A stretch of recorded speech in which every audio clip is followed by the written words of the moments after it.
Racism is an awful form of tribalism that has been around since the dawn of time, and unfortunately, people are still affected by it today. But just how common is it? And what exactly is this critical race theory thing that everyone keeps talking about? Today, we're going to talk about all that and more.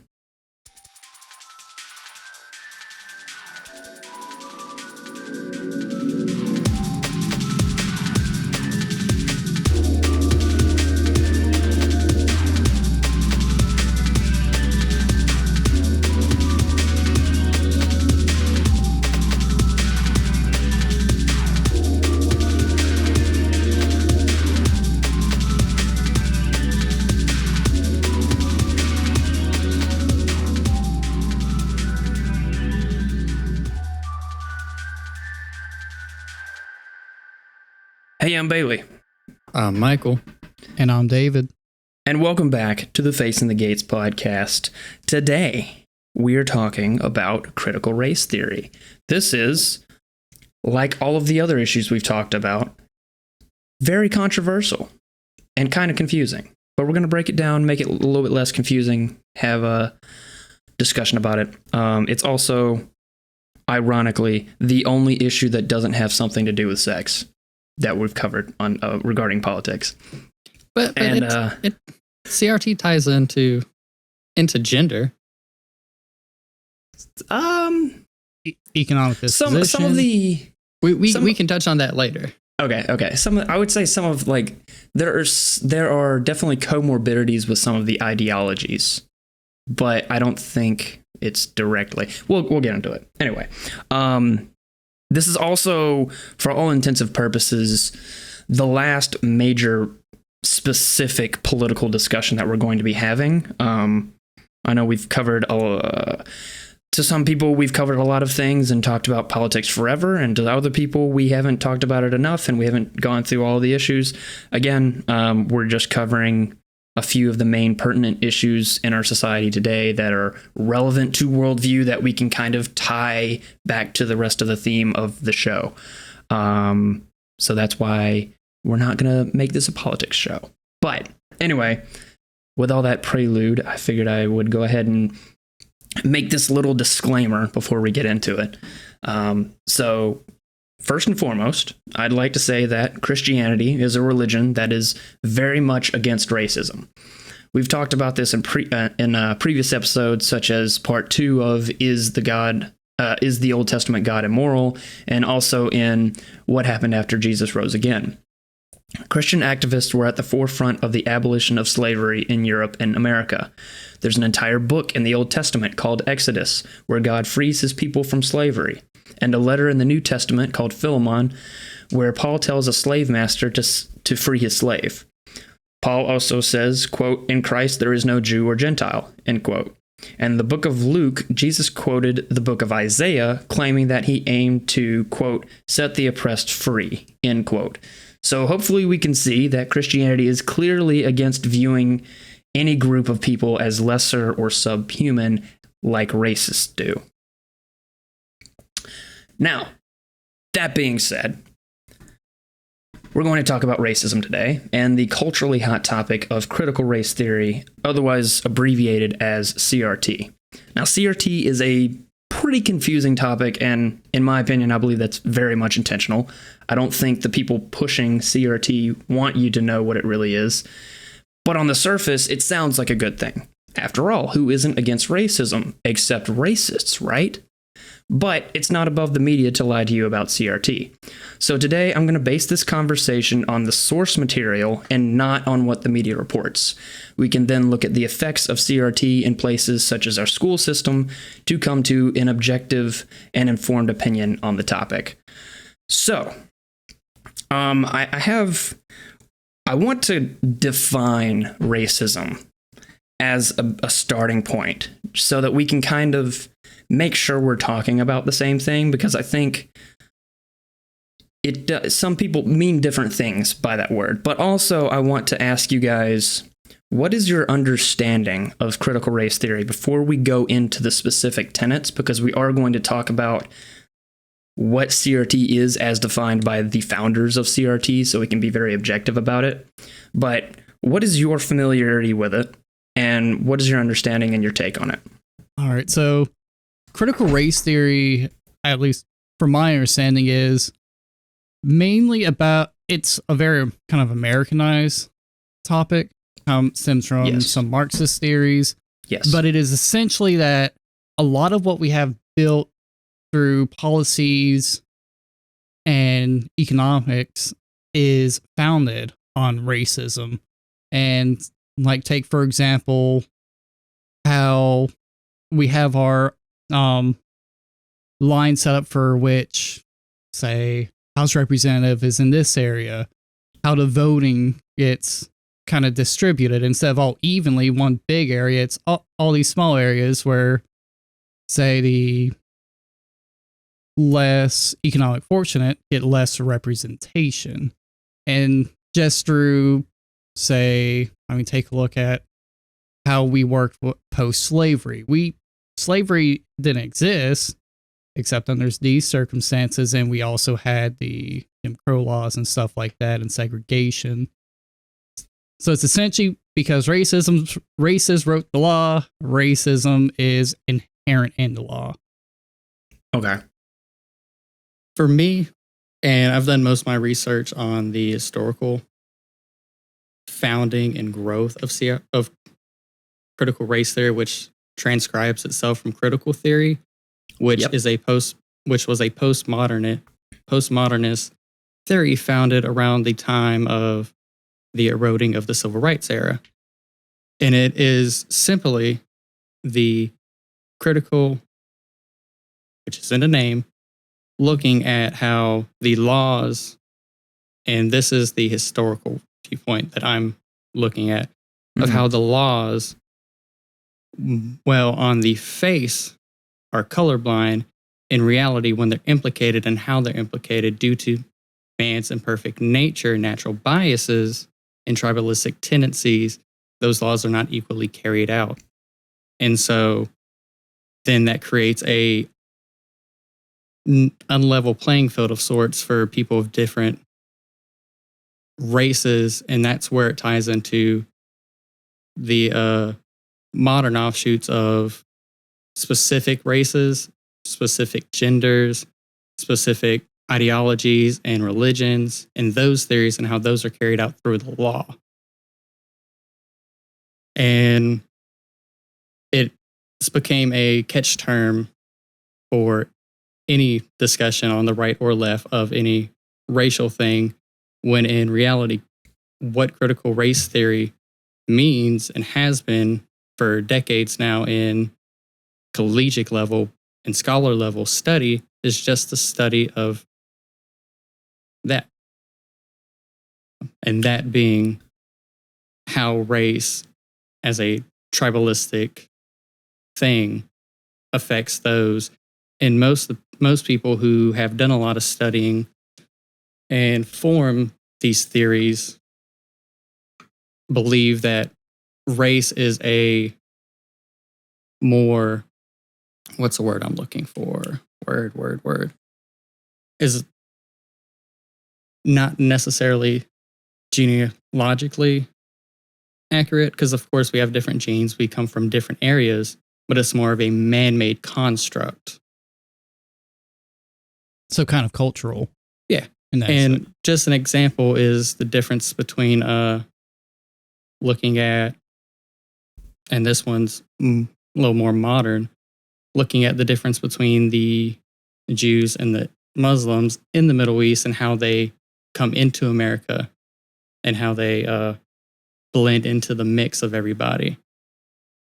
Where that's more, they're extremely culturally different, but they're lumped together due to our natural bias looking at that race. And bias is something we all have. Right.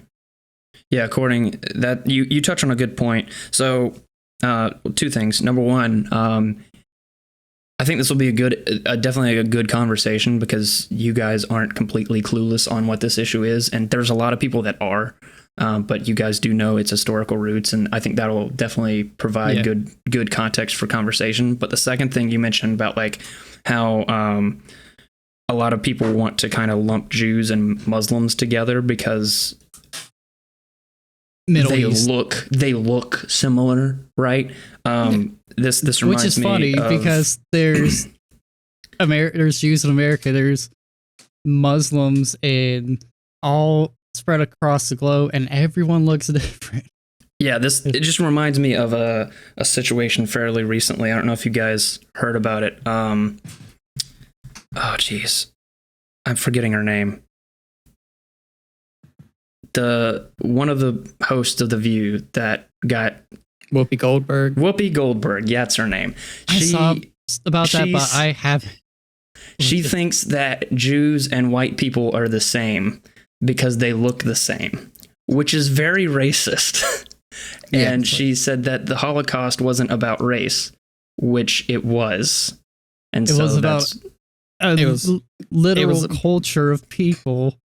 Yeah. And no, Jewish is a little wild because it's religion, it's cultural, it's I get that, but at the same time, what she actually said this in an interview is that, like, well, when I see, white people and I see Jewish people, like, they look the same to me, so I don't think of like different races. I see like white people and black people, and like those are different races. And I'm like, you are speaking in a very racist way. But anyway, that's a digression. Yeah, I didn't know what that was about because I just saw she got canceled. I'm like, I'm not even looking at that. Yeah, it's impressive that someone on the left is even able to get canceled. But if you do something bad enough, I guess it's possible. It's funny to me talking about the Jew and Islamic difference. The same could be said in America about different denominations, because we have shown our bias when speaking about these things ourselves, and we know we have a bias. Right. It's like if someone says, I'm Baptist, we have a preconceived notion, or if someone says, I'm Catholic, we have preconceived notions, and that is man-made. We create those notions. Or even up, like, when you think of a northerner versus a southerner versus someone out west. Versus someone in the Midwest. So I'm going to go ahead and kind of give my definition of CRT and see where you guys think about that, because it's basically the same thing that you guys have said, and obviously we're going to go flesh it out a little bit more. But CRT began as a legal theory founded by Richard Delgado and Gene Stefancic in their 1955 book, Critical Race Theory and Introduction. In its original context, it attempted to explain disparagements between equality laws put in place by the government, such as the Civil Rights Act, and the unequal outcomes of minority racial groups. However, as the years have gone on, it evolved into a sort of activist political philosophy, as the authors of CRT explicitly admit. CRT often gets lumped in with other activist organizations such as BLM. As I perceive it, CRT today is far more of an activist ideology than a legal theory in our culture. Yeah. And only one thing to critique, it actually is based around, let me find it. Where it actually, critical race theory is an extension of critical theory, which is an extension of Marxism. Yeah. But critical race theory itself actually originated earlier than the 90s. It was a working theory throughout the mid 70s in response to Reagan's colorblind policies. But you hit a lot of the big names. There's Derek Bell, Alan Freeman, Kimberly Crenshaw, Richard D. Delgado, Cheryl Harris, Charles R. Lawrence, so on and so forth. And they draw a lot of their stuff from people like Sojourner Truth, Frederick Douglass, W.E. Du Bois, so on and so forth. Right. So before we get into actual discussion on CRT, let me bring it back and let's define racism. I'm just going to say, hopefully, a non-controversial definition of racism. It is the explicit act of prejudice towards someone of another race. Would you guys disagree with that? I wouldn't necessarily disagree. I would also add in because there's different types of racism. There's active, there's inactive. But for a good basic explanation, I think that is good. But it's also the belief of one's superiority Mhm. due to their race, which is just their cultural background at that point. So, like with the white supremacists, they don't care what white you are. They just think in their head, you're better because you're white. And that's for any extremist group like that. That is the non-implied racism that is bred in their brain. Yeah. Whereas, And even if they don't necessarily see themselves as superior, believing that each race has distinct and intrinsic attributes is racism by definition as well. yeah. Okay. It's a multi-fact. It's one of those things where it's hard at sometimes to give a simple explanation and boil it down because it's multifaceted. Mhm. And people mistake this will race be for definitely culture. drawn out. Yeah. Would you? I guess. I mean, you've probably already said what you're going to say, but do you have a different definition that you would throw out there, or because I have another definition that is cited by critical race theorists that I'm going to talk about here in a minute, but I wanted to get what you were thinking is before I prime you with that. I don't have another one off the top of my head because it's one of those things that is so hard to boil down without drawing it out forever. Mhm. But for it's prejudicing it's another person due to their race, intrinsically active or inactive. Okay, so I think our common everyday definition of racism that we have just listed is oftentimes not what is meant by critical race theory activists. So for a brief period of time, the Anti-Defamation League defined racism as, quote, the marginalization and/or oppression of people of color based on a socially constructed racial hierarchy that privileges white people, end quote. Now, I say a brief period of time because about a month ago, that was their definition. It obviously became the source of many headlines, and as of a week ago, I've noticed they changed it again. However, this temporary definition that was used is incredibly helpful in understanding the CRT perspective, so keep it in mind for later. Yeah. Do we have anything we want to say about that definition, or? I would just put a pin in it and keep it in mind for some of the things that we are going to talk about. But, I mean, if you want to comment on it, you can. But if not, I was going to go ahead and start talking about the 4 principles of critical race theory. Okay, we can move on and we'll stick a pin in it for right this moment. Okay, so I'm going to quote the 4 principles of critical race theory from the source that I listed earlier, Critical Race Theory and Introduction by Richard Delgado and Gene Stefancic. And we're going to go through them point by point, discuss them, and I'm going to critique them because I obviously don't like critical race theory. So, number 1, quote, racism is ordinary, not aberrational. Normal science, the usual way society does business, the common everyday experience of most POC in this country, end quote.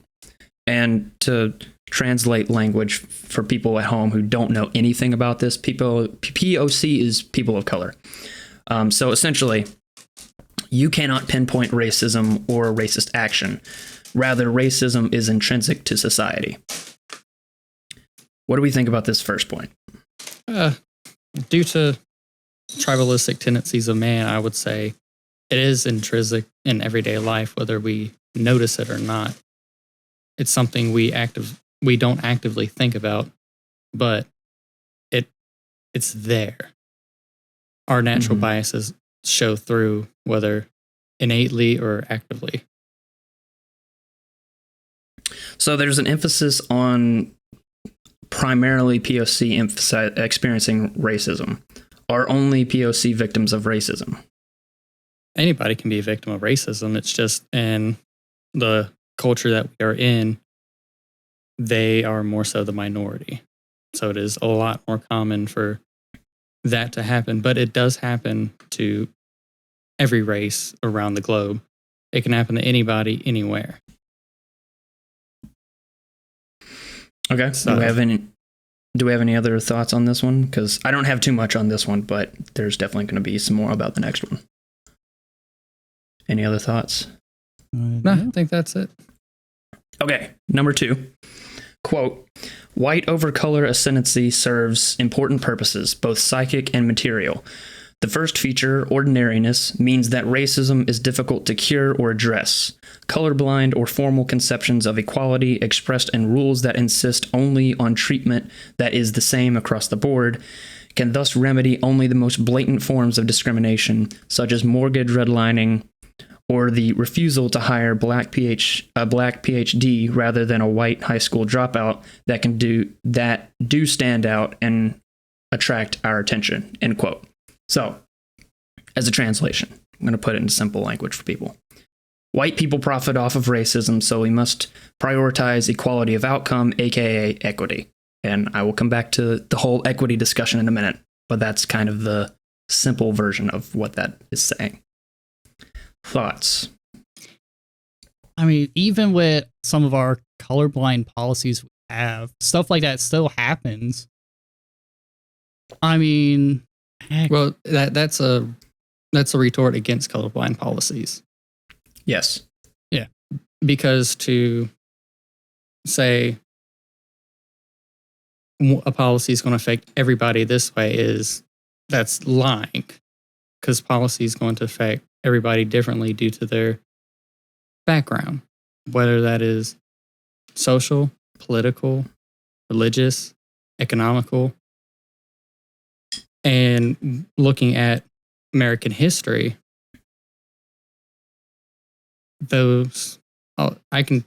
especially with the mortgage redlining, the predominantly black neighborhoods in Harlem were put towards or labeled as risk for financial institutions, so nobody would give a mortgage in that area. But that was the area that people could afford to live in.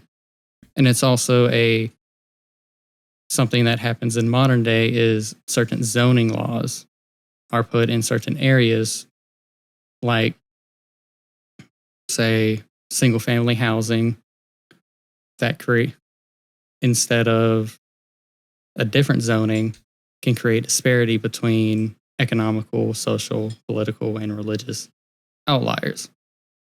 And looking at how the nation was built and how the judiciary system carries forth, it doesn't, what's the words I'm looking for? It does serve purpose in American society from my viewpoint and through different things I've looked at. Because it's easy to say everyone starts off on the same foot if you don't have a broken leg. It's kind of the frame of reference I'm using there. And Go ahead. That's it. in the just one study into this is looking at the crime rates for different sectors of American society, on top of looking at mortality rates in police encounters. There may be a higher number of, say, white people shot per year by police, but when you look at the per capita, it's astronomically different. And I've kept an eye on that since 2012, looking at numbers released by different organizations and governments throughout America and looking at the judicial outcomes of that.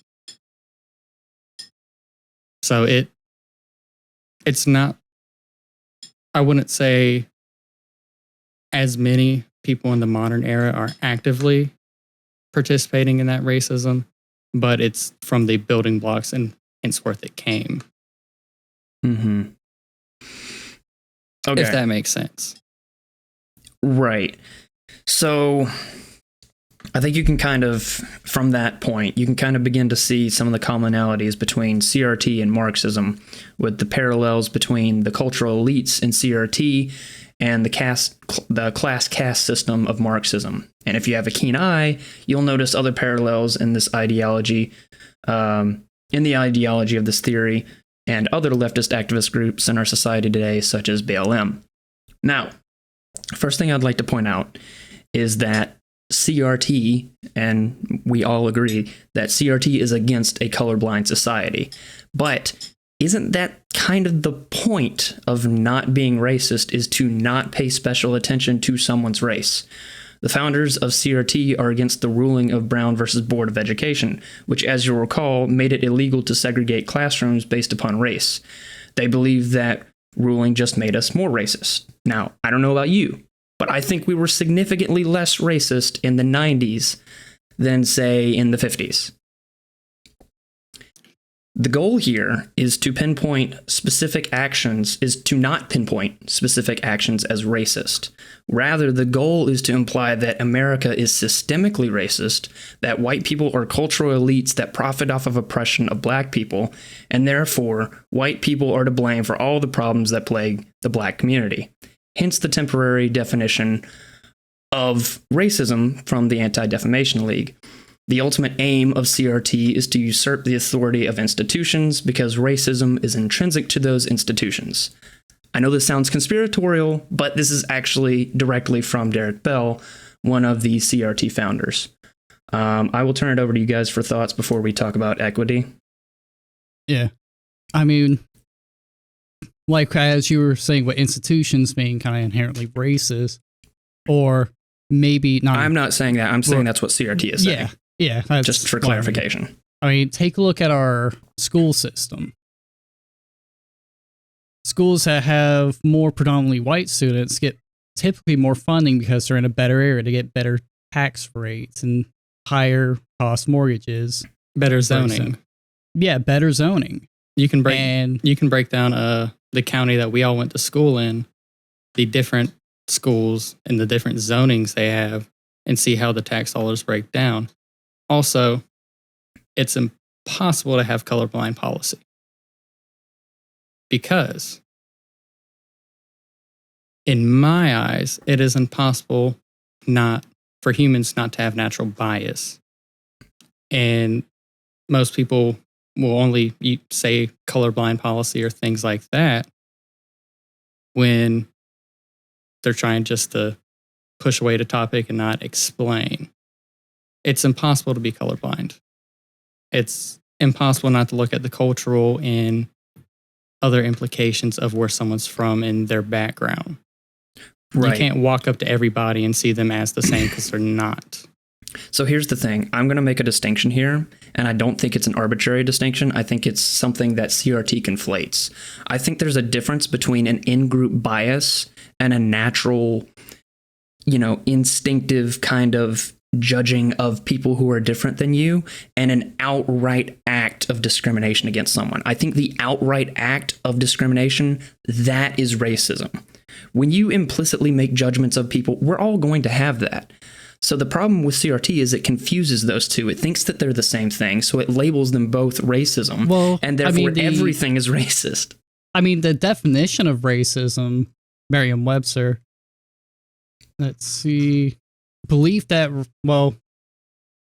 race and the systemic oppression of a group, and then there's the other one that is that was interesting because they did change that definition because of critical race theory. So yeah, well, I mean, they changed it to support critical race theory. There's a lot of political redefining going around, partly because of this, but yeah. Though one could say that with the use of colorblind instead of just we're not going to talk about this. Colorblind in itself is taken away from the human aspect. Differences that we hold, and us as societal tribalistic creatures, we hold close in our bounds. We have our circles, our cliques, what we quote unquote identify as, and we create separation from us to them. Mm-hmm.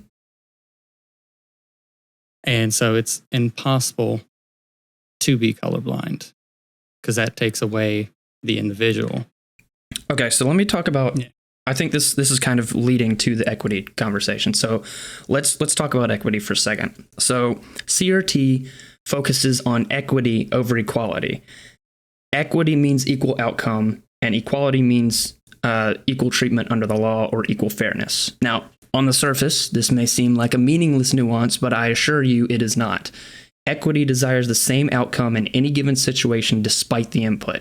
Equality aims for a fair outcome relative to the input. In other words, equity doesn't care about who did what, it wants the same result. Everyone gets a gold star.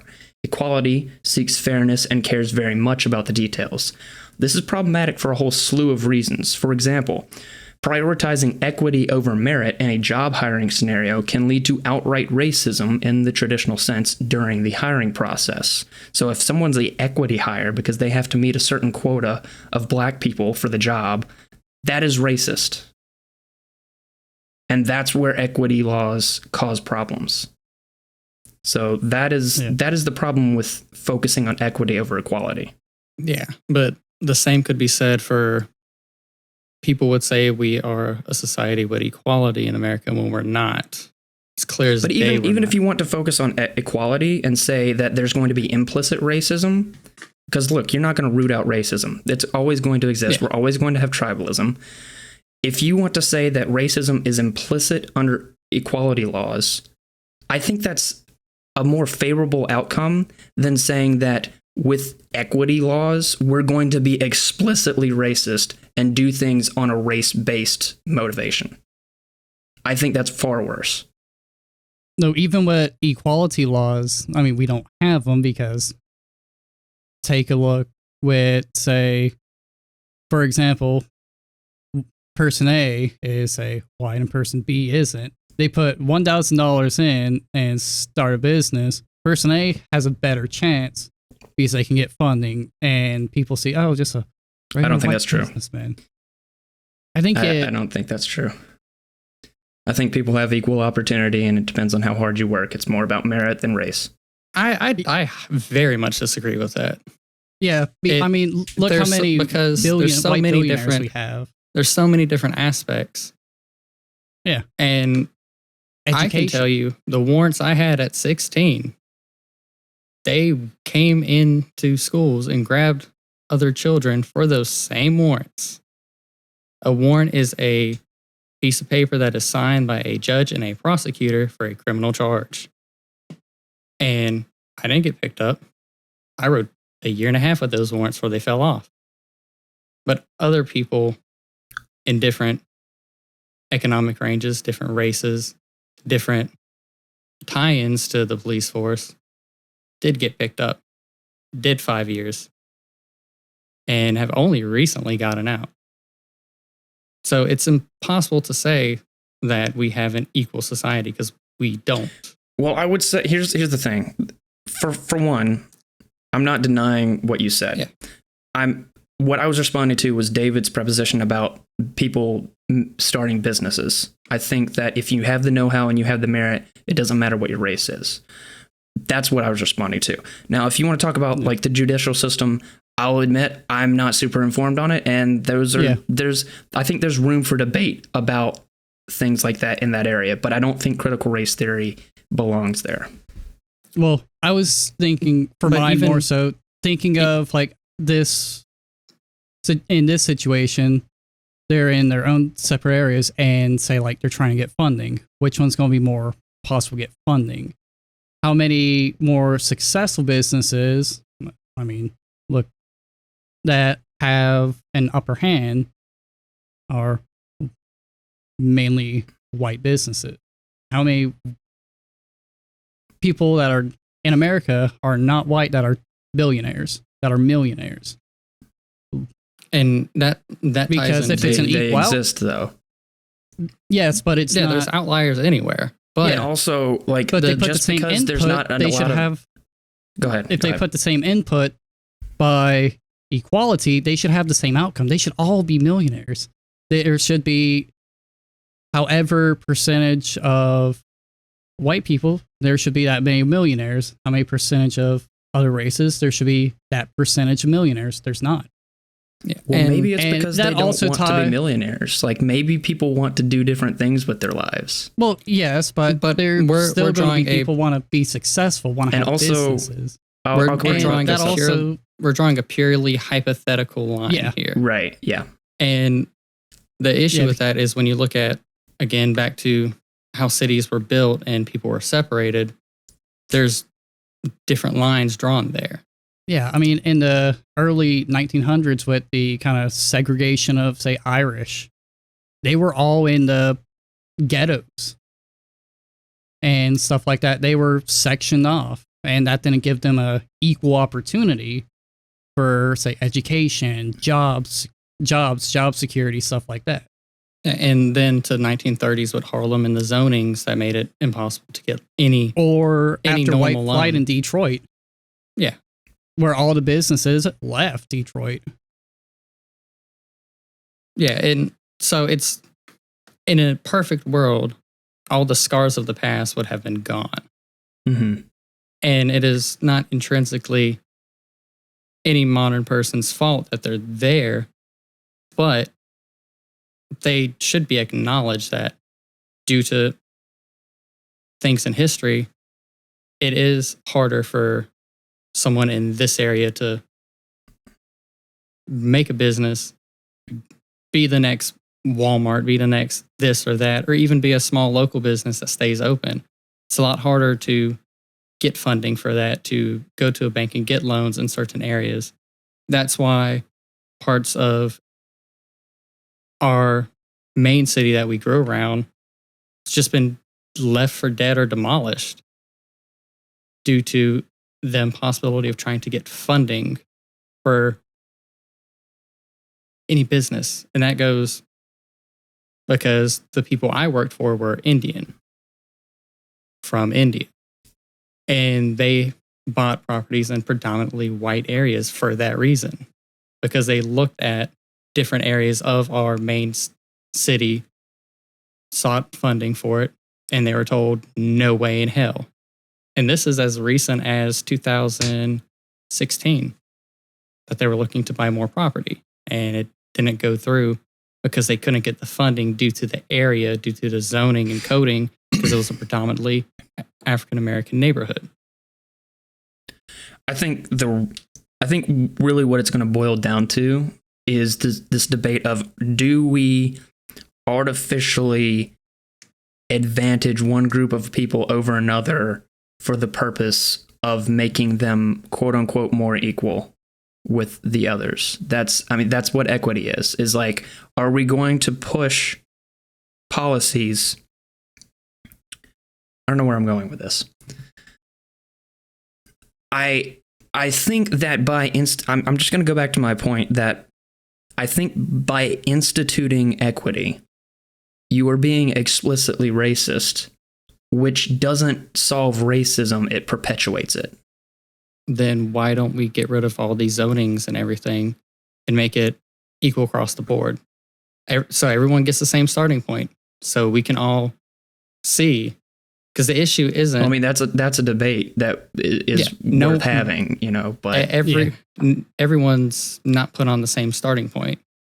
Even us coming from the high school we came from, we were not on the same starting point as kids in different counties with better curriculum, more funding, more care. Mm-hmm. It's a large issue here. It just predominantly affects different sectors. We are outliers in our community because we got out. We're not there anymore. Mm-hmm. You and David went and got degrees. I worked and moved. Well, I'm still here. Yeah, but you know what I mean. You could leave, but if you look at the ecosystem of the high school we went to, and you look at where different people were from, your chances of getting out vastly lower than someone from a different high school 10 miles away. Yeah. So no one's on the same playing field. No one starts on the same foot. Yeah. we I have think that a has to system do of with other inequality. factors as well that aren't just race related. But we will talk about that later because I want to move on to the next point, actually, because I think we'll bring that up later anyway. So number 3, quote, race and races are products of social thought and relations, not objective, inherent, or fixed. They correspond to no biological or genetic reality. Rather, races are categories that society invents, manipulates, or retires when convenient, end quote. So I'll just go ahead and give my thoughts, and then I'll let you guys talk. Here is where CRT begins to become logically incoherent. Now, I basically agree with this tenet because it gets at what Martin Luther King Jr. said. We should not judge people on the basis of the color of their skin, but on the content of their character. However, this tenet is contradictory with the second tenet, which looks down upon a colorblind society. Again, isn't being colorblind the point of not being a racist? In the 60s, Martin Luther King Jr. actually believed that we should not pay special attention to race, but the CRT proponents imply that we should pay extra special attention to race in order to ensure equity. But doesn't that itself just perpetuate racism, since we're constantly making deliberately conscious racial judgments about one another? That's really all I had on that one. Yeah, see, I see it kind of in a slightly different light. It's not that we should pay extra attention. We should just be aware of the inherent bias of our system. Like, and as like we said, what quote unquote colorblind, usually that's been said to not address the kind of elephant in the room that unfortunately racism is a thing. Because, I mean, like you pretty much agree with that, and it shouldn't really be a thing. Race and races are kind of, we created them. Yeah, because you can take 2 white guys. One's from America, one's from, let's say, Sweden. You put them in a room, no explanation.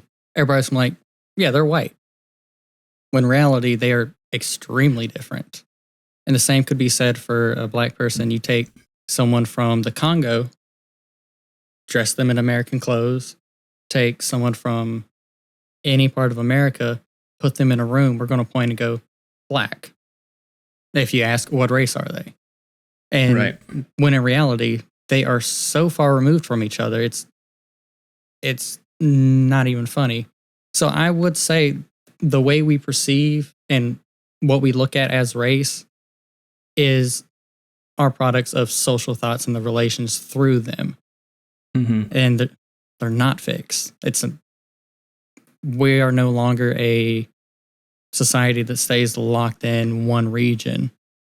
It's not just, oh, a bunch of white people here, Asian people are here, black people are here, the native people of America or the Aborigines of Australians are here. It's not that anymore. We are a world and a society that is constantly moving, but we still have these preconceived notions of race.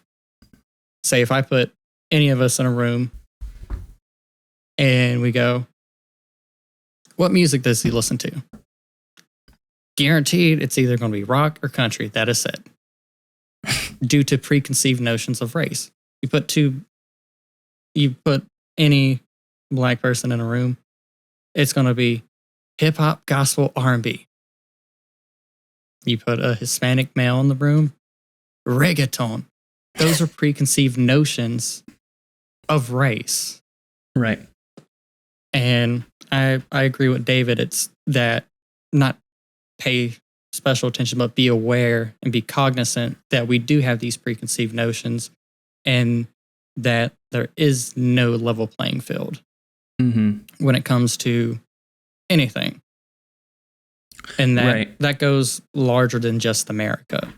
Because if we move to Japan, we are on a different playing field than a native-born Japanese man. Mm-hmm. And it would be wrong to say that we would go there with the same level field as a Japanese man would. Mhm. so on and so forth. You can plug in people from any country, anywhere. Yeah, I mean, heck, there are jobs called white monkey jobs where it's just a white guy that knows the mother language and knows English. Yeah, and And that's still around. the same can be said just within America. I mean, due to if you plug any of us in different areas of America, we are not on the same playing field due to preconceived notions. Like, let's say you take my ass with my occasional Southern drawl and vernacular and attitude, plug me in somewhere like New York, I'm not going to work out.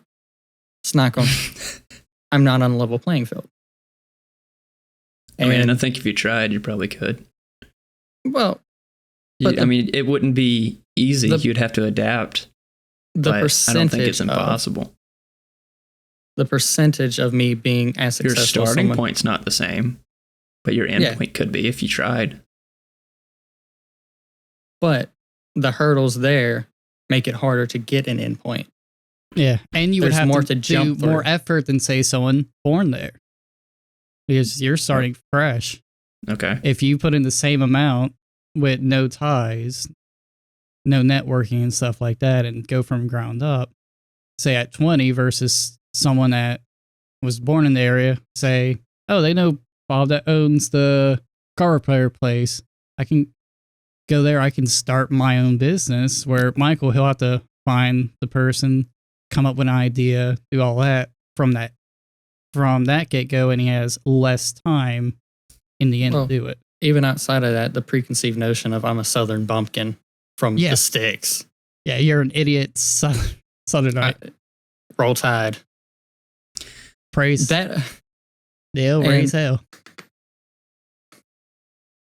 but yeah, so I do think the idea of race and the conceived notion that we carry in modern term is product of social thoughts and relations, and Yeah, not so founded in reality. I think it is a good idea to be aware of your biases and your preconceived notions. I think, again, the problem that critical race theory makes is that your bias means that you're intrinsically racist. And you have to be aware of your own racism and repent of it. And that's called white guilt. I I mean, wouldn't say repent. I mean, Yeah, it's- it gets very cultish.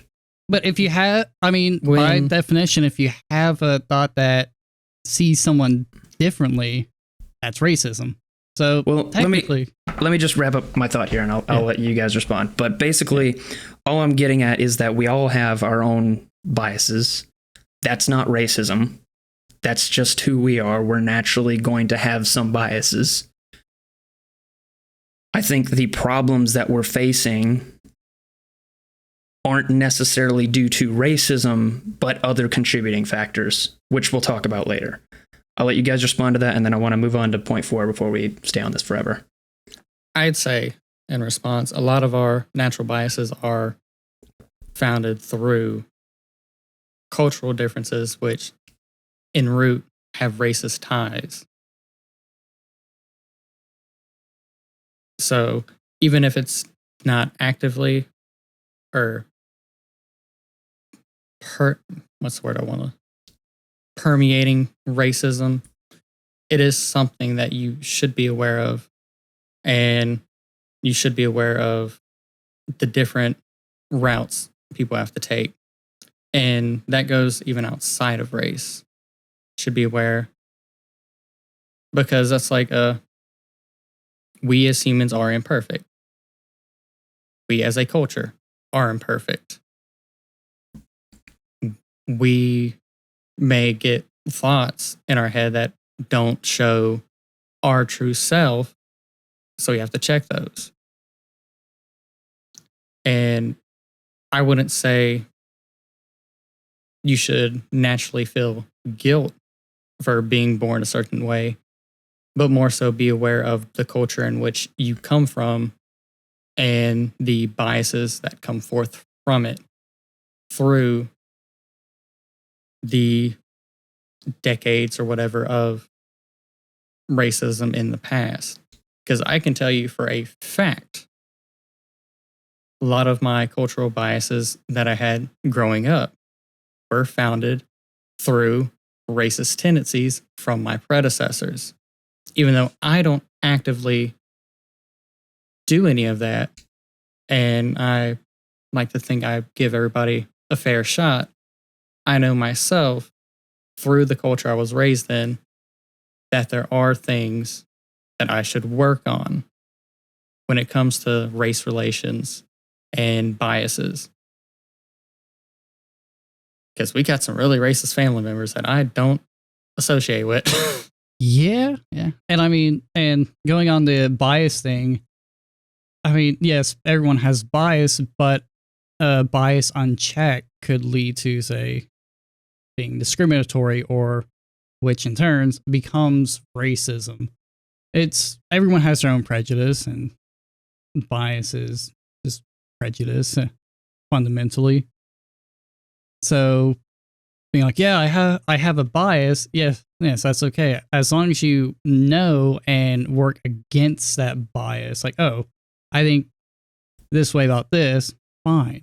As long as you know and you're like, oh, well, I know I think this way. How about I take a step back and see, is that the right? Should I do something different? Should I maybe go on to a different field, essentially? Mm-hmm. Yeah, and I kind of akin it to similar to the spiritual growth that I've been doing these past couple years.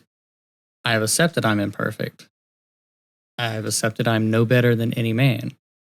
But those thoughts that I am perfect, that I am better than somebody, come up from time to time. The human brain is weird. And so I have to sit back down, humble myself, and get back to earth. Yeah. Instead of whatever I was up there fucking thinking about. Instead of going, oh, I'm better than him. I have a license. I'm not. I'm better than him because I have a vehicle that I worked on myself and I can drive. I'm not better than fucking nobody. Yeah. And so that's kind of a parallel in my eyes of checking myself before asking anybody else to check themselves. Yeah, that's a good parallel that you bring up, because I am going to kind of make a similar parallel, but I'll make it later. We've still got the last point of CRT to go through, so I'm going to go ahead and talk about that. So number 4 is, quote, the notion of unique voice of color, coexisting in somewhat uneasy tension with anti-essentialism. The voice of color thesis holds that because of their different histories and experiences with oppression, Black, Indian, Asian, and Latino writers and thinkers may be able to communicate to their white counterparts matters that the whites are unlikely to know. Minority status, in other words, brings with it a presumed competence to speak about race and racism. The legal storytelling movement urges Black and brown writers to recount their experiences with racism in the legal systems and to apply their own unique perspectives to assess laws and master narratives, end quote. So I would generally agree that BIPOC people probably have a little bit more experience with racism, and that victims of racism are more apt to speak on it. However, I do not believe that they deserve priority over other races in these types of discussions.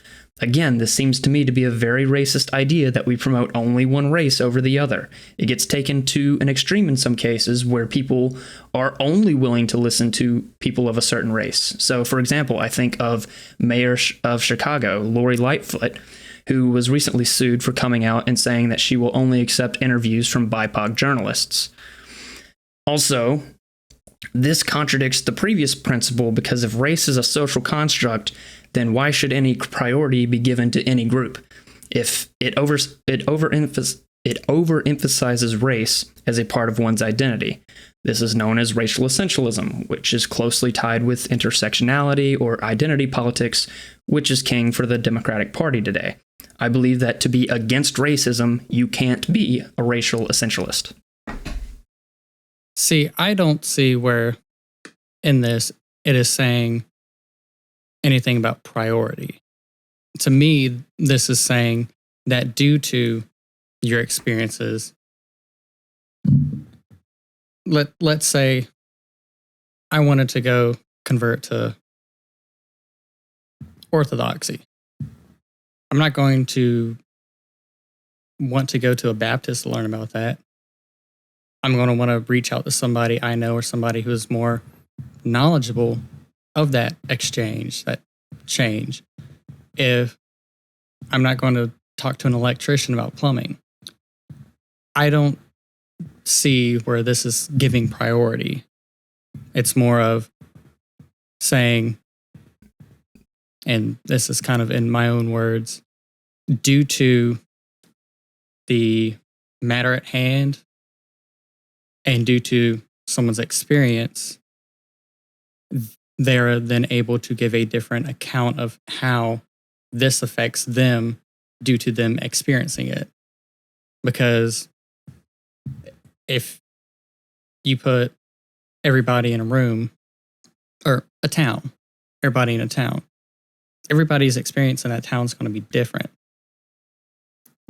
If, let's say, Section A and Section B are mad at each other, you might want to hear what Section A has to say if B's the aggressor,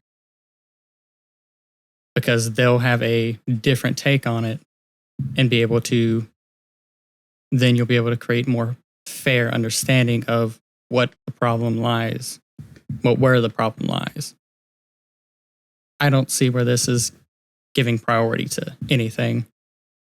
It's just saying that due to their experience, they have a unique voice in that matter due to experiencing that matter. Because it's easy for an outsider to say, oh, well, like us in the Russian and Ukraine thing, it's easy for us to say, oh, yeah, just fucking bomb the place, get it over with. Or fuck it, not my problem.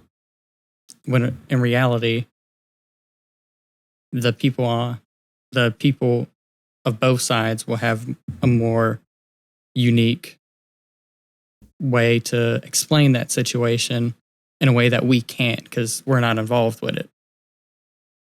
Just like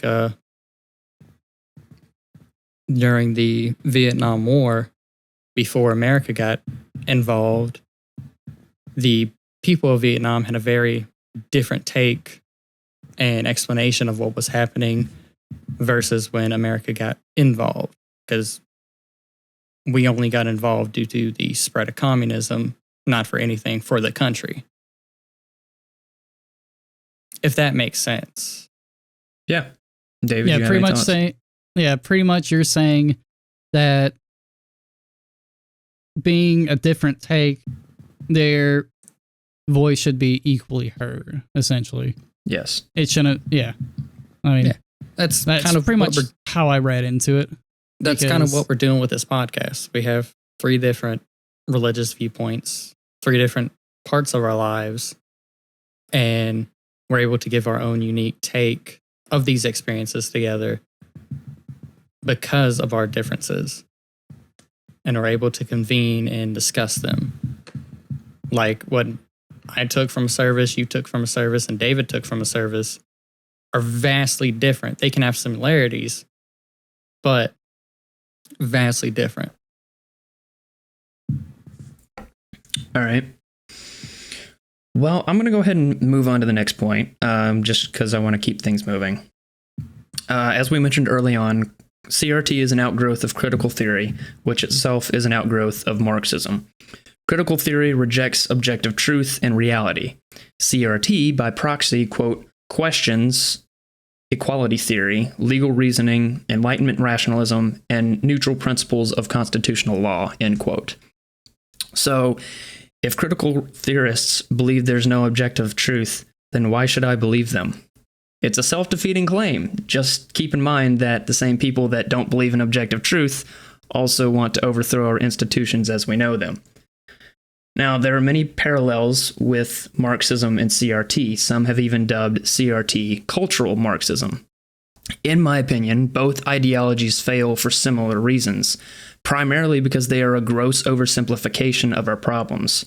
Marxism tries to reduce everything to class, and CRT tries to reduce everything to race.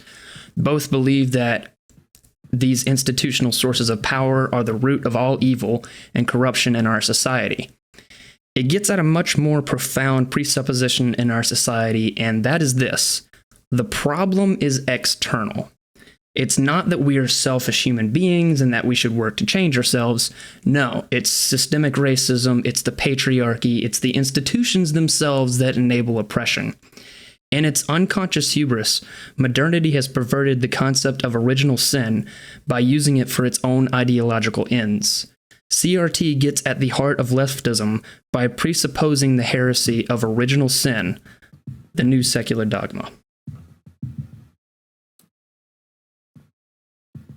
See, myself, I lean heavily into some prospects and tenets of Marxism due to my upbringing and everything I've witnessed. And I will say it's interesting to hear others' viewpoints on it. And if you haven't, even if it's not a ideology or anything you would believe in, I do recommend reading the Marxist Manifesto. It is a good read. It's interesting. But I don't really have too much to say on that. But I will say, do read the Marxist Manifesto, whether you believe or not. Just like I tell anyone, read the Bible, whether you believe or not. Yeah, Because I am one of them radical leftists that likes guns. yeah, and say like Marxism and like CRT for myself, I don't necessarily believe this one issue is end all be all, but I think it explains kind of how one section of our multifaceted societal problems, and it goes in depth into it.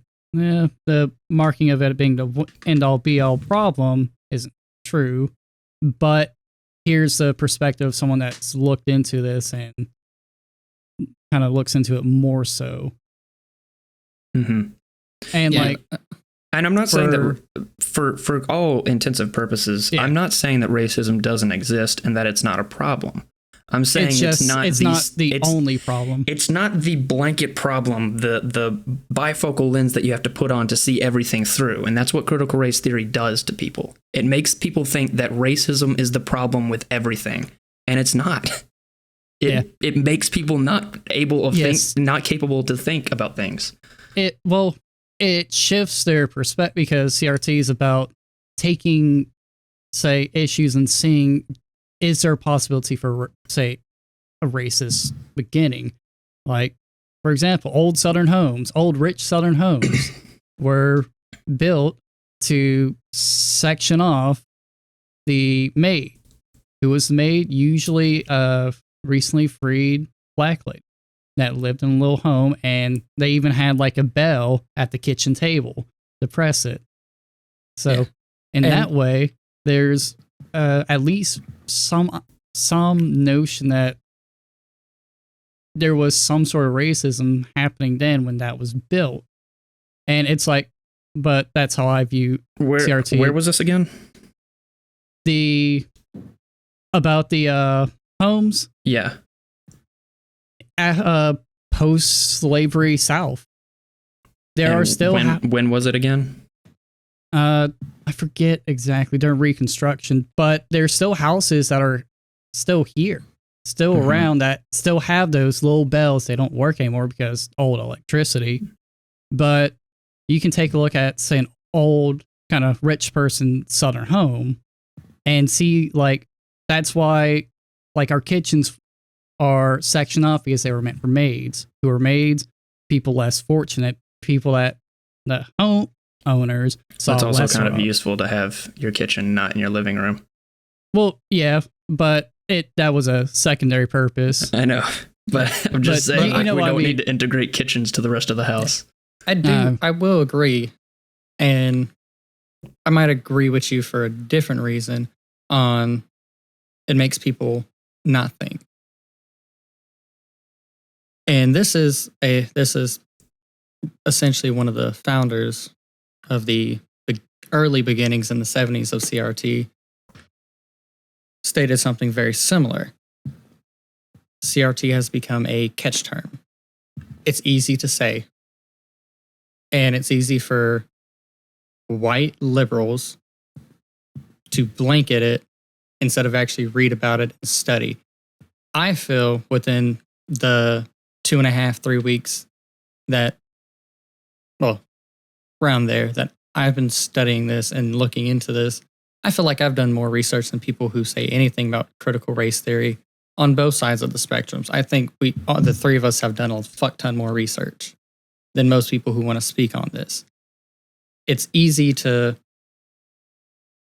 grasp a hold of something because it feels good, or it's a convenient catch-all. Yeah, and they focus too hard on it. And that goes on both sides. Like most people who are against it don't even know what it is. Most people who are for it don't even know what it is. There's no, and that's why CRT originated in the high scholarly level. That's where it comes from. It doesn't come from the uneducated masses. It comes from people who have degrees and have studied these things for a while. I want to say, God, what is her name?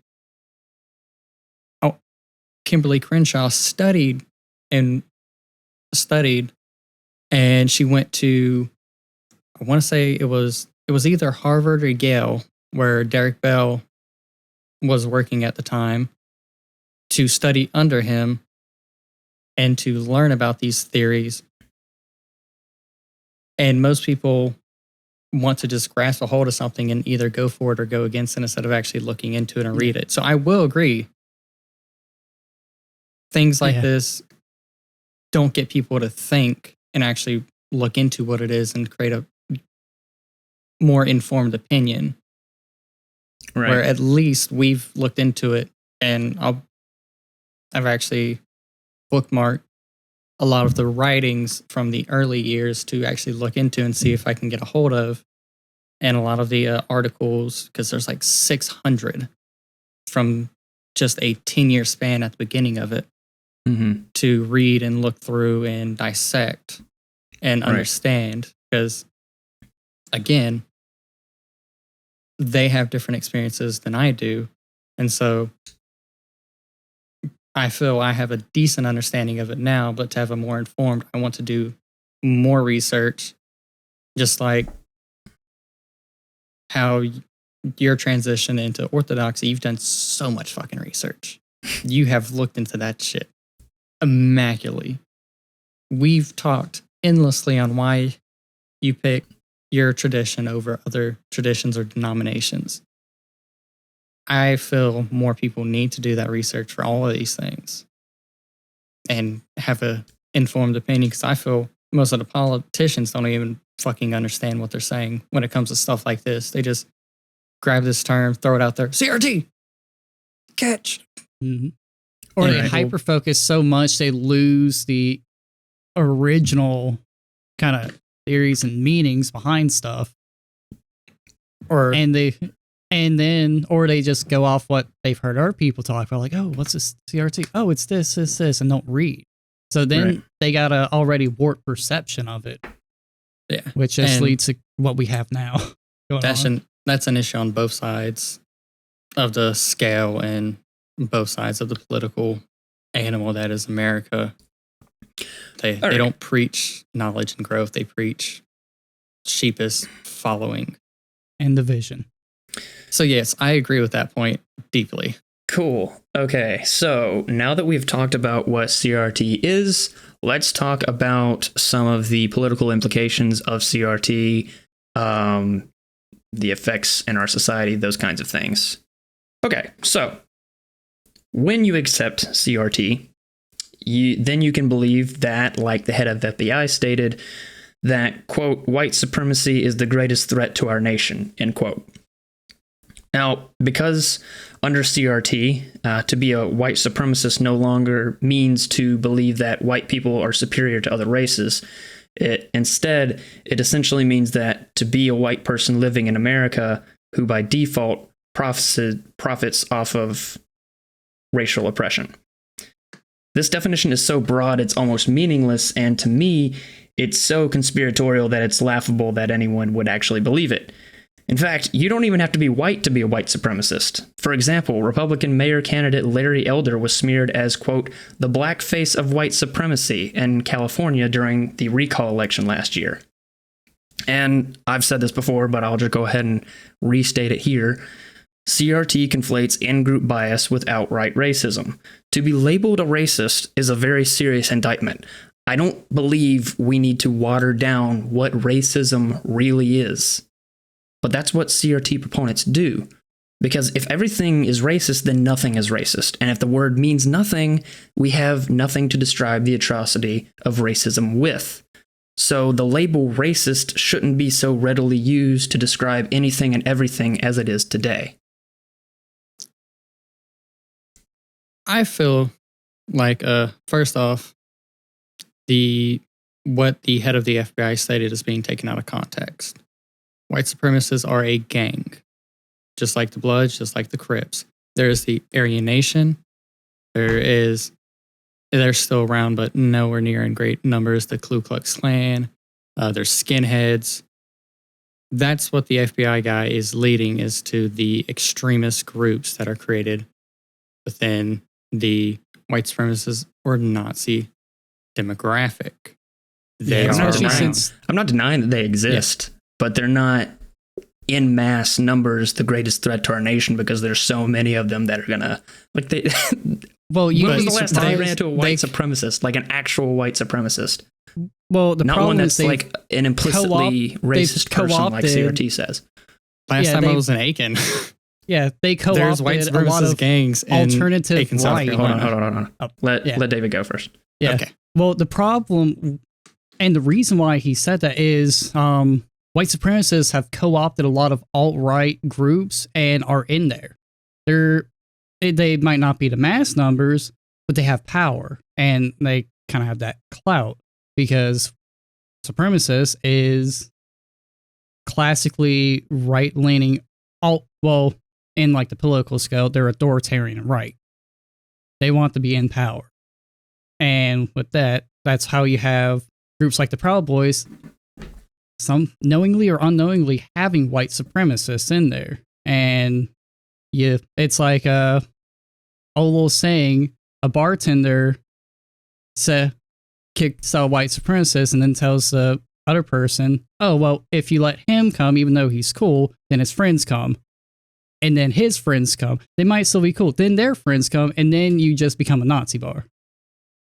It's because it's been co-opted, and people might not even know that there are in groups white supremacists. Then it's like, oh, well, hey guys, my other white loving people, come on. And that's what he means is even though they might not have the numbers, they can spread because it's easy to kind of hide yourself until you're in power. Look at how a lot of politicians change once they get in power. Yeah. And the reason that was stated was due to the uncovering of a lot of plans, and along with those plans were bomb-making materials, fully automatic illegal rifles, pistols, body armor, so on and so forth that these groups have attained. That's why he stated they were the biggest threat to America. And because they carry a lot of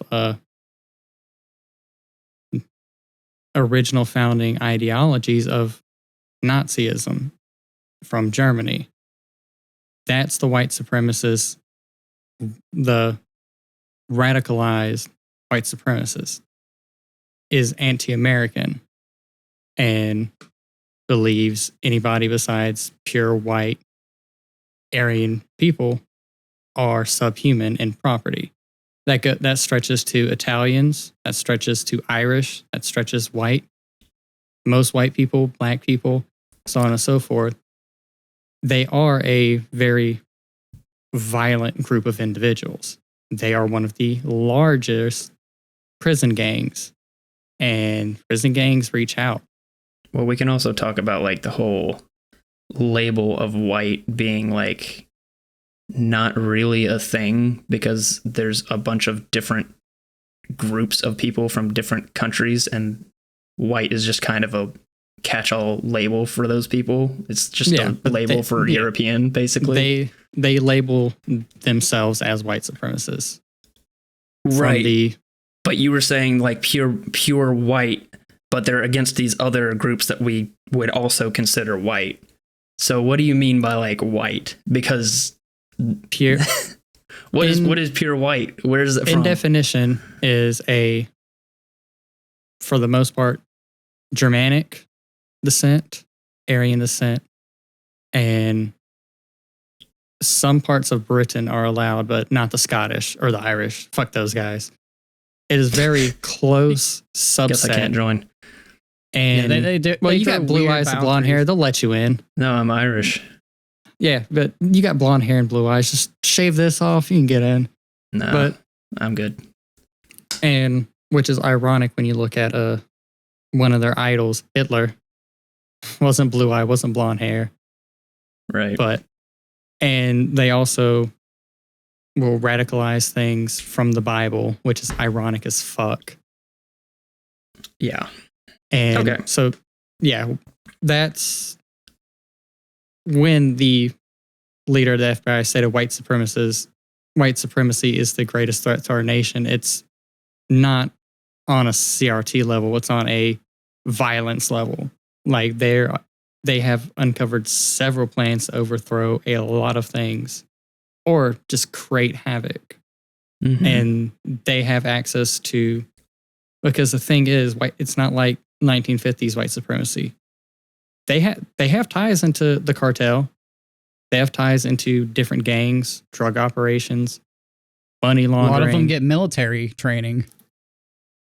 Different militia groups. So that's why that was stated, because that is a very big domestic threat to the core of our nation and what the nation was founded on. Yeah, I guess really the only, and maybe I need to look more into it, but the only problem I have with buying into that is that the left will make it seem like white supremacists are just everywhere. And I don't remember, like, I can remember like maybe one white supremacist event in the last like 10 years that I recall at all. And I just don't. I can tell you several. Okay. There's several marches that go.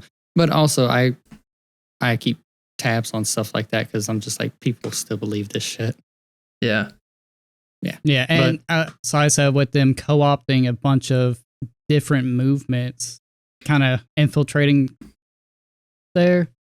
They're trying to do what Hitler did. Yeah. And when you look at the industrial prison complex, that is where a lot of, because if you, God forbid, hope none of us ever go to prison or jail, but if you go there, you got to be buddy with the white supremacists because you're white. Racism is very much alive in the prison industry. You'll be wearing a Doris Hammer before you know it. Because if they catch a white boy with the Hispanics or the black people, you're getting your shit knocked in real quick. All right. Well, I don't know how to segue from this, but let's talk about other things. So, for example, I want to talk about a couple of the effects of CRT in our society. So things like whiteness studies, white fragility, white guilt, white privilege, racial essentialism, and BIPOC separation in schools, aka outright racial segregation, are all fruits of CRT.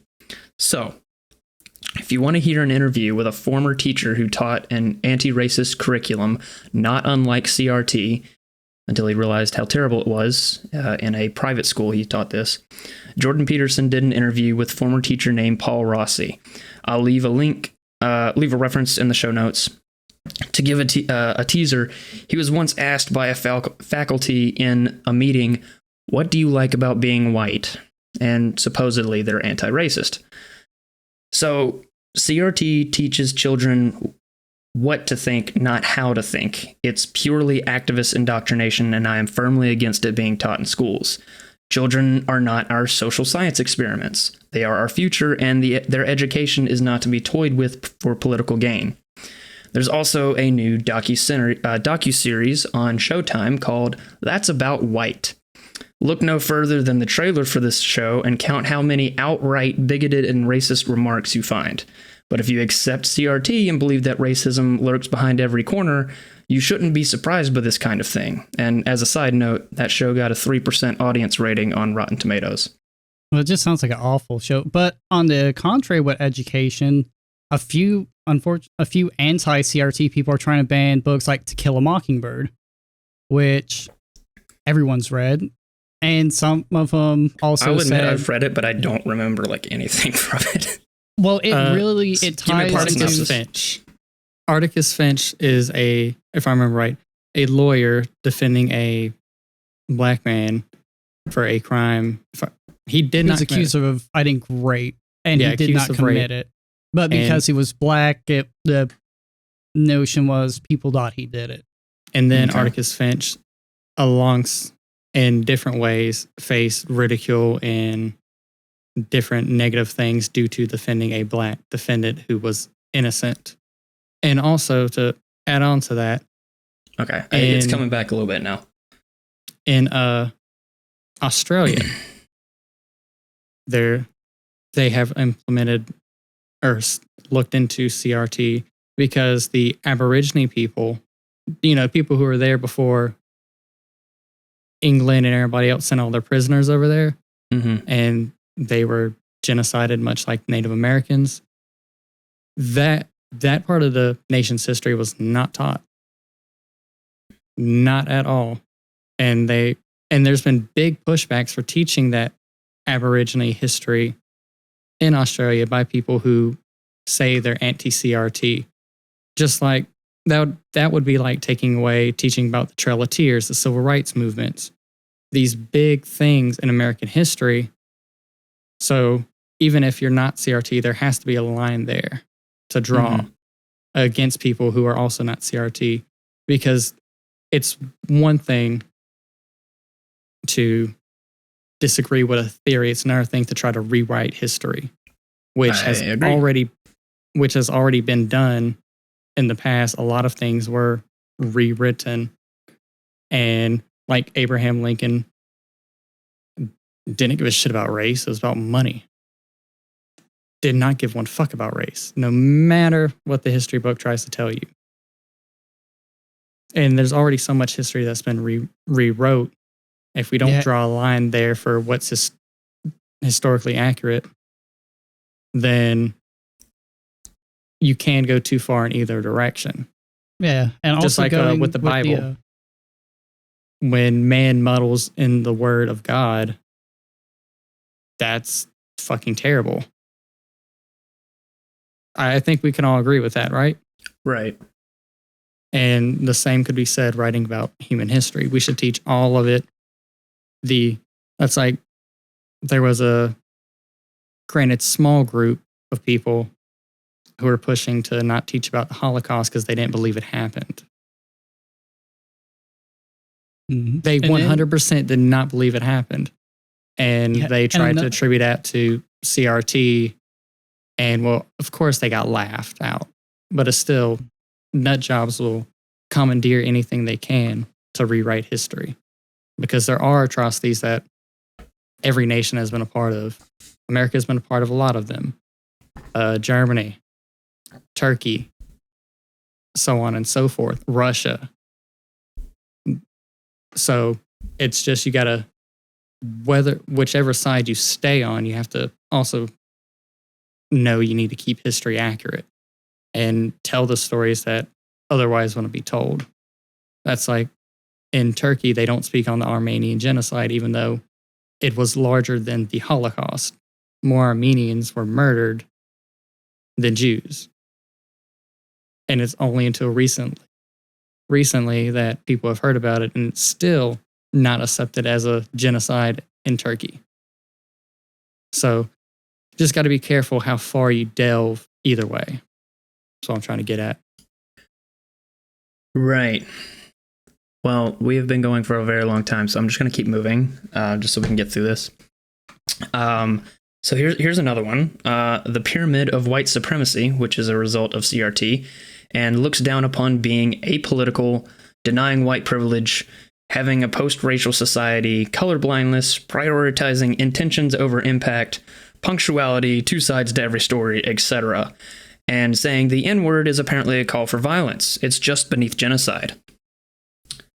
I don't know if you guys have looked at the Pyramid of White Supremacy. It is laughable. I mean, I agree with being apolitical because, especially nowadays, you can't be apolitical. It's almost impossible. We have some political ideas. Everyone does. But what CRT is saying is you are on the racism spectrum if you're apolitical. Well, does that make you racist if you're apolitical? It's the problem, complacency. If you're complacent in an issue, then you're not really helping, say, resolve the issue, like with, say, problems with our school system.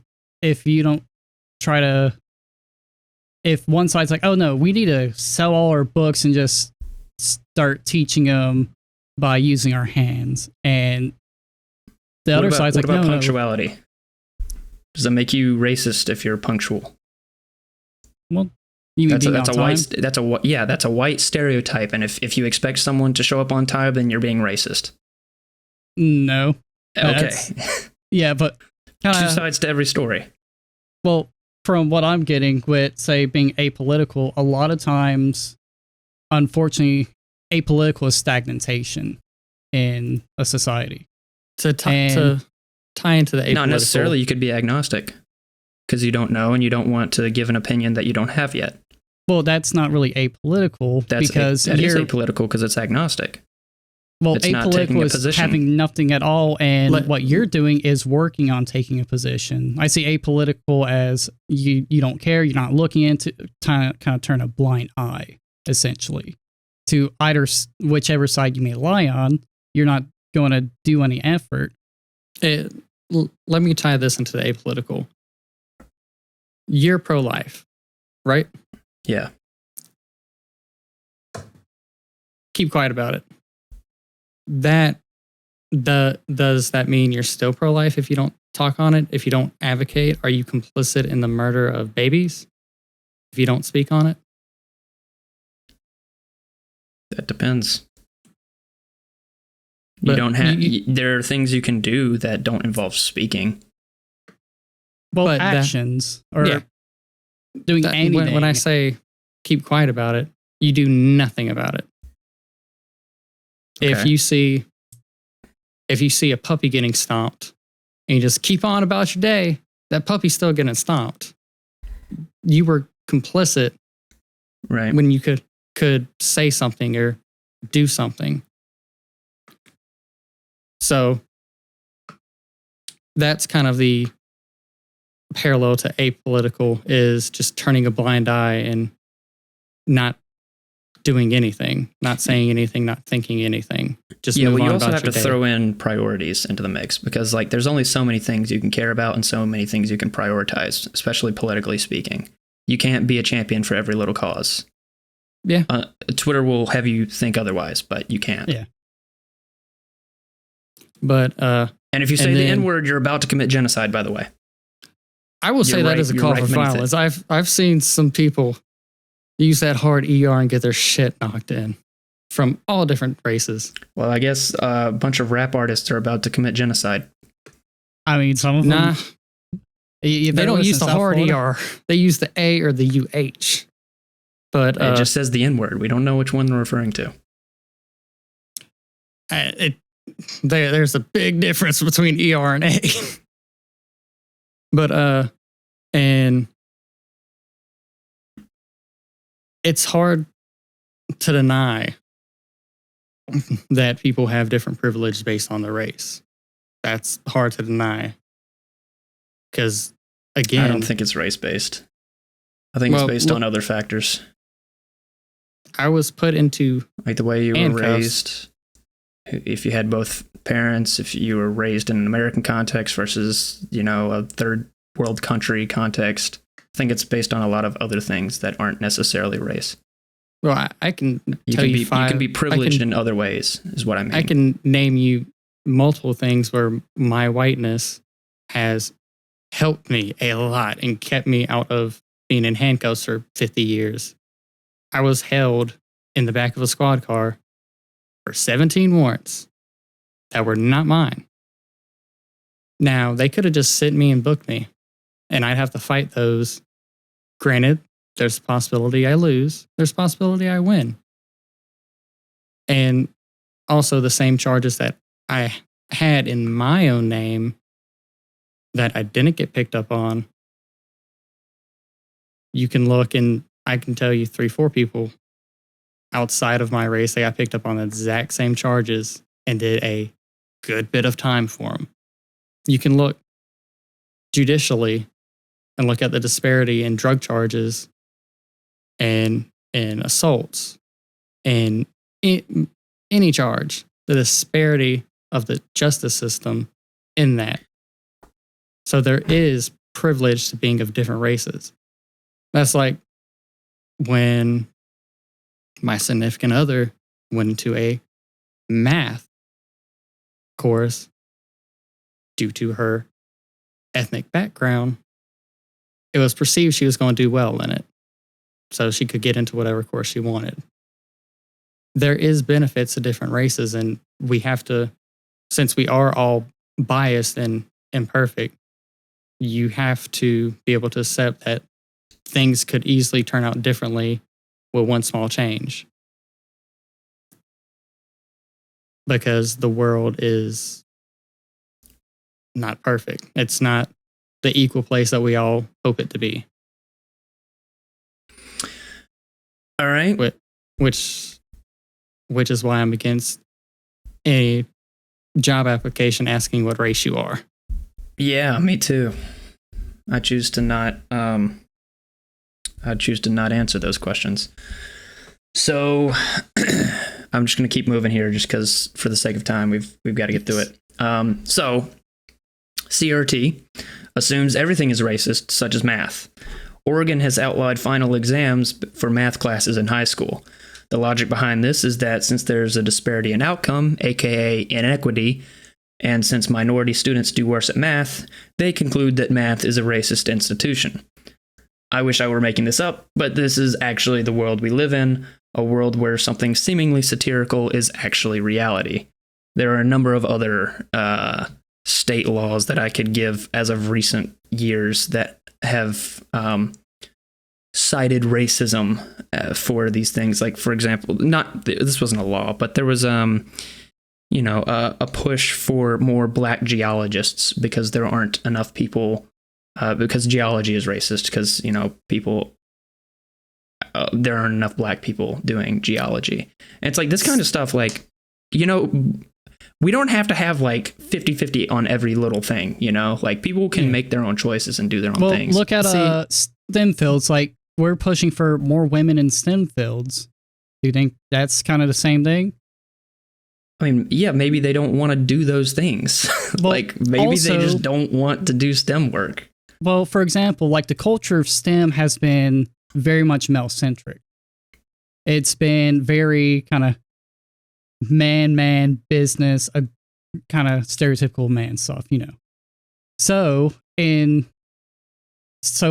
I know quite a few women that tried to get into like computer programming and stuff, and their teachers treating them differently because they're female, treating them worse and kind of pushing them because that field's all guys. You're not going to make it unless we're being tough. And it's like, no, just treat them like a student. See, and so with the math exams, I mean, I think we should get rid of most standardized testing, but with school, it's a known statistic that unfortunately minority groups do worse in school due to other reasons, such as their home life, income inequality, stuff like that. Now, is it just because of their race? No, but all right, there it is. That's what I'm But- saying. Like for a lot of this stuff is it's not because of their race, it's because of other factors. But it's- race it's plays a- into the factors such Yeah, it as does, but it's not the only Yeah. factor. And that's what CRT does is it dumbs it down to that one factor.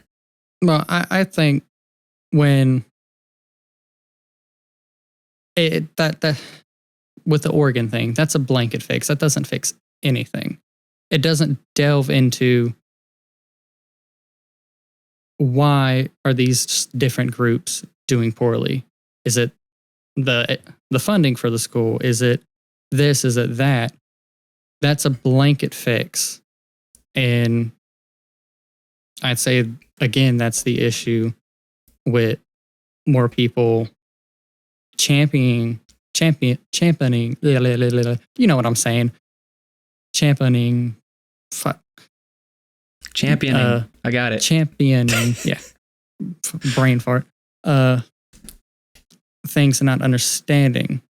Because in its original form, it was the study of how race ties into all this and the inequalities that come forth. It's not that math is racist.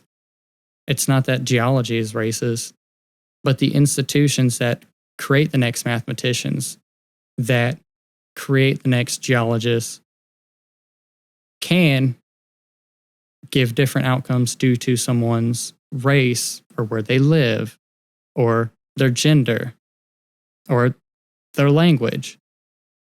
And so it's been extremely dumbed down for the masses.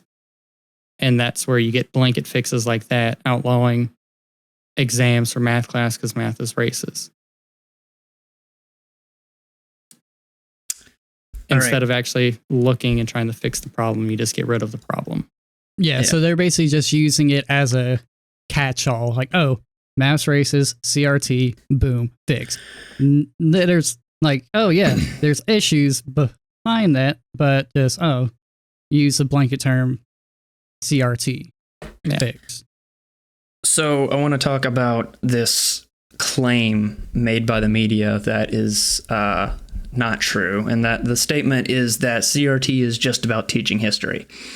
So now that we know the actual tenets of CRT, we know that this is a false narrative promulgated by the media to confuse you into supporting CRT. CRT is not just about teaching history. People who are against CRT aren't against teaching slavery in America. Literally no one is arguing that. That is a complete media straw man. If anything, there are some. There's some. I You're would going to say have fringes on wherever. 99%. 99%. But they adopt anti-CRT, just like people that don't know CRT adopt it. Kind of But- like with the left-right thing. If anything, we want more to be taught about slavery. How about explain to children that slavery isn't a sin unique to white people? Why not teach them about how almost every nation throughout the world has had slaves at one point or another, and that it wasn't always race-based slavery? Why don't we teach them that while we're over here self-flagellating ourselves about being supposed racist oppressors, there are actual countries in this world that presently enslave people? Yeah. Well, but like for example, one thing I would say is after the founding of America, because there were indentured servants, which is just slavery with different terms, just slavery.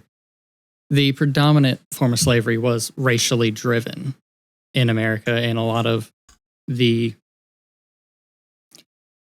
industries that due to the we now triangle trading route. we now just get slaves from different countries to do it, or children in different countries.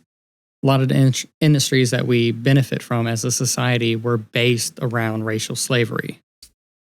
Because at one point, it was deemed they were subhuman. And we luckily moved on from that.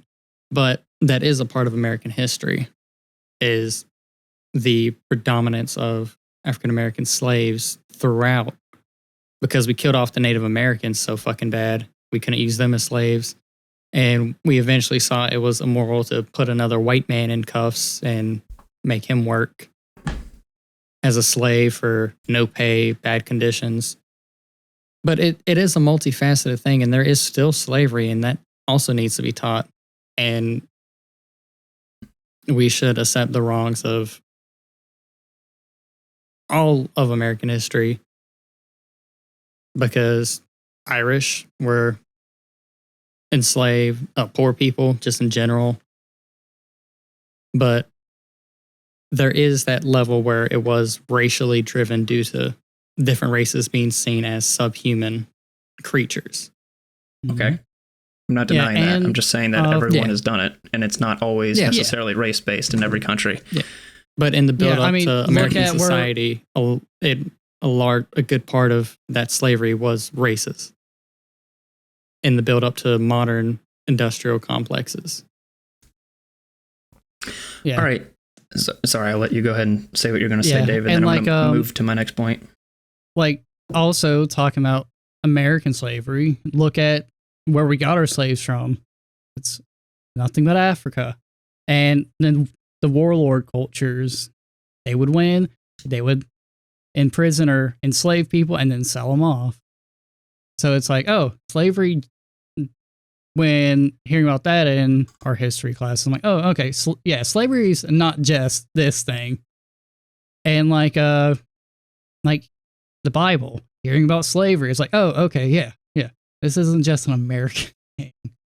So throughout our society, it's not as spoken about, but America focuses on America first and foremost, for the most part. And we don't really learn more about world history, and the only reason slavery persisted so long in America is because it was financially beneficial down south. It wasn't up north.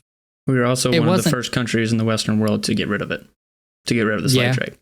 But we were also further. We don't talk ahead. about that though. We talk about how horrible we were. Well, I mean, yeah, we were horrible, but guess what? We were also one of the first countries to get rid of it. All right, so we still. Oh. Go ahead. I was gonna move on to CRT in school, basically. Yeah. But if you have anything else, we need to add it real quick. We still profit off of slavery to this day.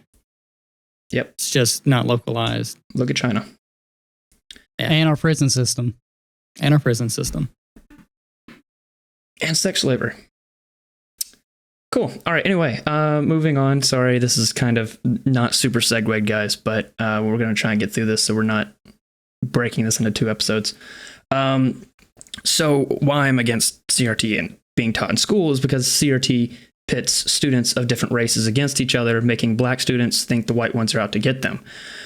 Parents are rightly standing up against this because when you have meetings for BIPOC people and meetings for white people as separate meetings, that is racism. That is actual segregation and is illegal. But this is happening more often than you might think.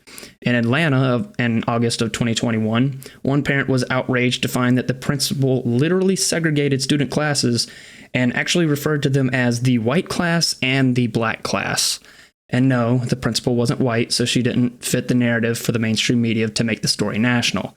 There are tons of stories like this that have been making headlines for quite a while now. Yes. The funny thing when looking at the history of CRT is,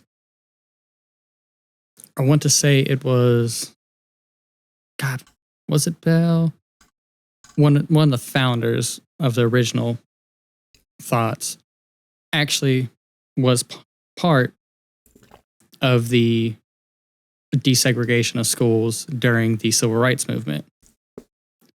And then noticed how at that point, even though it was quote unquote segregation was dead, it was still just alive, but in different forms.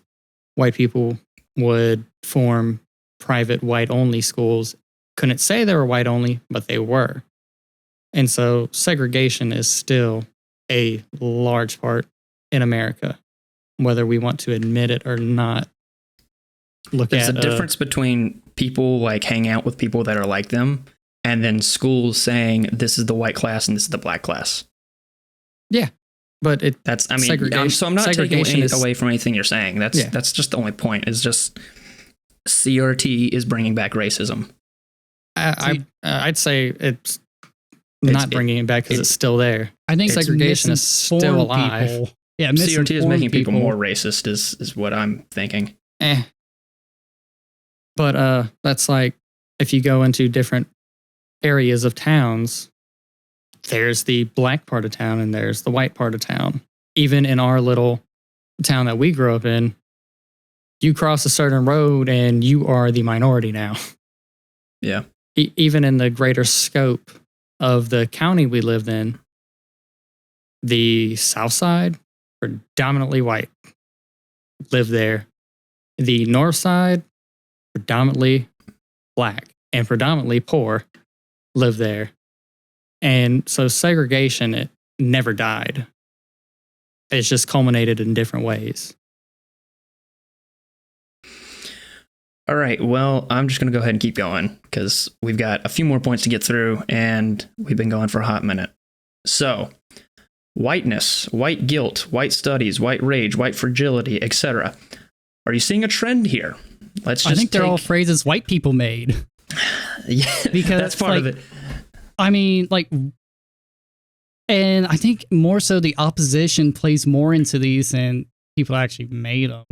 Because I haven't heard white guilt until someone say anti-CRT. They would say anti-CRT. Now it's like, oh, should I be afraid of my white guilt? It's like, no, you shouldn't really have guilt, but just be aware, like, yeah, this is what happened. And unfortunately, white people are kind of the problem that kept that system going. And like white rage, all white men being mad because something's changing. White fragility, I mean, I know some white people that if something's not all, they just feel scared. They're like, oh no, things are changing. People are talking to each other. A black neighbor moved in. Oh yeah. No. I've seen that like 5 times. It's stupid. But it's usually, at least from my accounts, the opposition playing more so into that and using that as kind of a counterpoint when in reality they're just we're kind reacting of to something that exists. We didn't just make it up. So the trend that I'm seeing is let's just take this very generic trait or feeling, put the word white in front of it, and now it's bad. Because white people are evil, apparently. But don't worry, we're totally against racism, guys. We're definitely not outright racist bigots and manipulating language just to silence our opposition. There are white studies out there. These are real things. These are terms used by critical race theorists. People who are against critical race theory wouldn't have to respond to it if it didn't exist. Yeah, but the problem is they're playing into that stereotype as well. They're being the white guilt, white rage, white fragile people. That's circular reasoning. Because if CRT, they wanted to play against let's put it this way, right? CRT exists. Because CRT exists, these labels, these white labels exist. Mm-hmm. And then someone does something that happens to fall under that label. And you're saying, aha, CRT is true. Because you did that thing that I put that label. That's circular reasoning. You're just assuming the conclusion. Well, I think for example, with the black family moving in and people being mad at that still happens. I don't necessarily think it's drawing the conclusion, but it is describing kind of what's going on. It's not necessary. It doesn't really give a predisposition to the beginning. It's just already in. It's just kind of what's happening. Well, why put the label white in front of it? Because, it's not exclusively white people that can be guilty or rageful or fragile. We're just doing that. I mean, that's a really racist label, honestly. Because it catches, it gets news, it causes controversy, it stirs up conversation. It's like why we have liberal agenda or the Republican anti-right. It's like, oh, it's not exactly that, but it catches your attention. That's why they did it.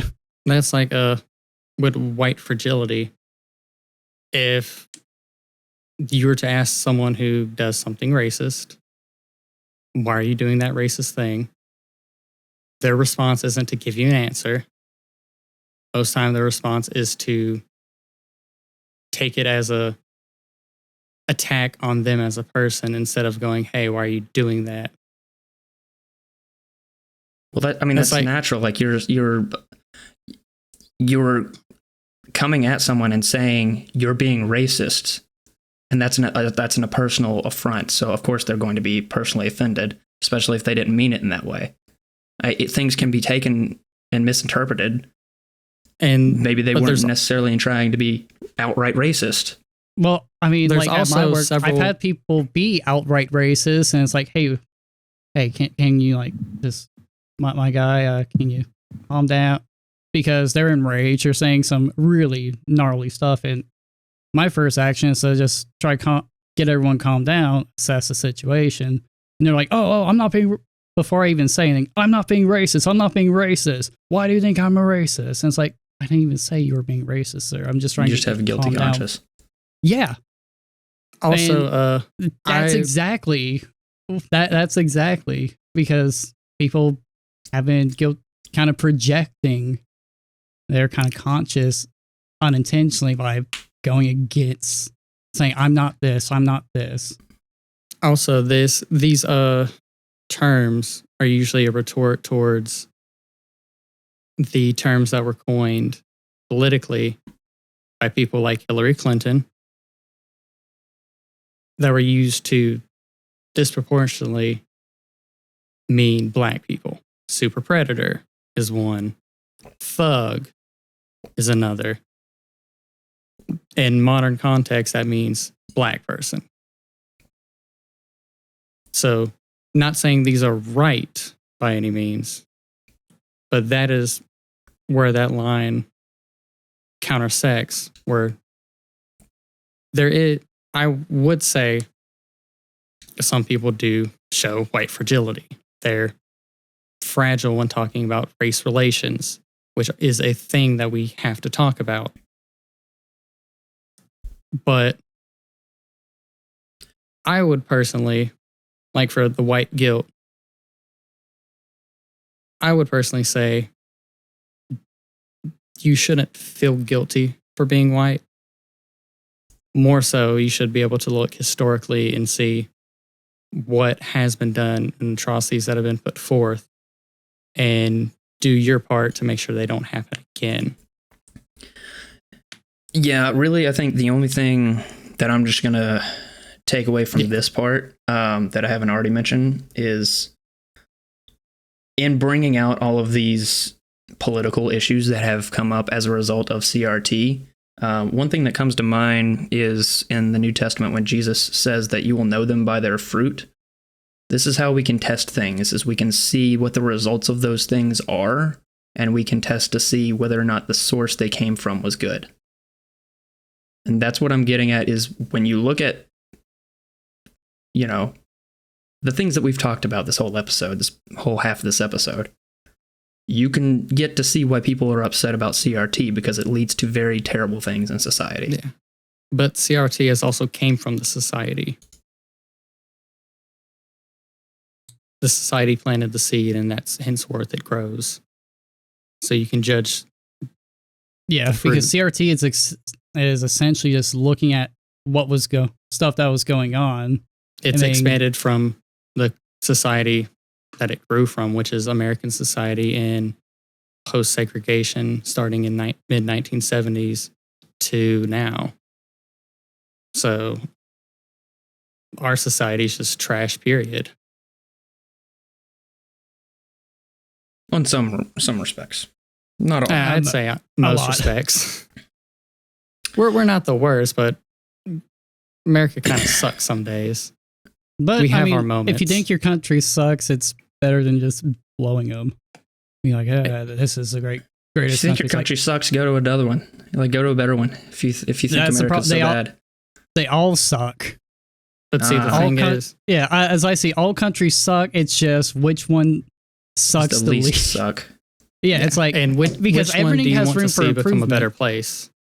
We all stay in America because we first were raised here. Second, it's expensive to move across the world. And third, we want to see this nation, this community become a better community. That's why we stay here. That's why I'll say America sucks up and down the wall. But I know there could be a better tomorrow. We're not in Russia. We are unequivocally blessed to be where we are. We have our we have a fuck ton of problems we got to fix. But we're not Russia. Yeah. All right. And- well, I'm gonna make one more kind of comment here, and then we will move on to the next question, which there's a lot of them, apparently. But we're close. Don't worry. We're almost done. So CRT gets at the root of the religion of modernity. So forgive me, but here comes a bit of a rant. CRT is very cult-like. For example, whiteness is practically equivalent to sin.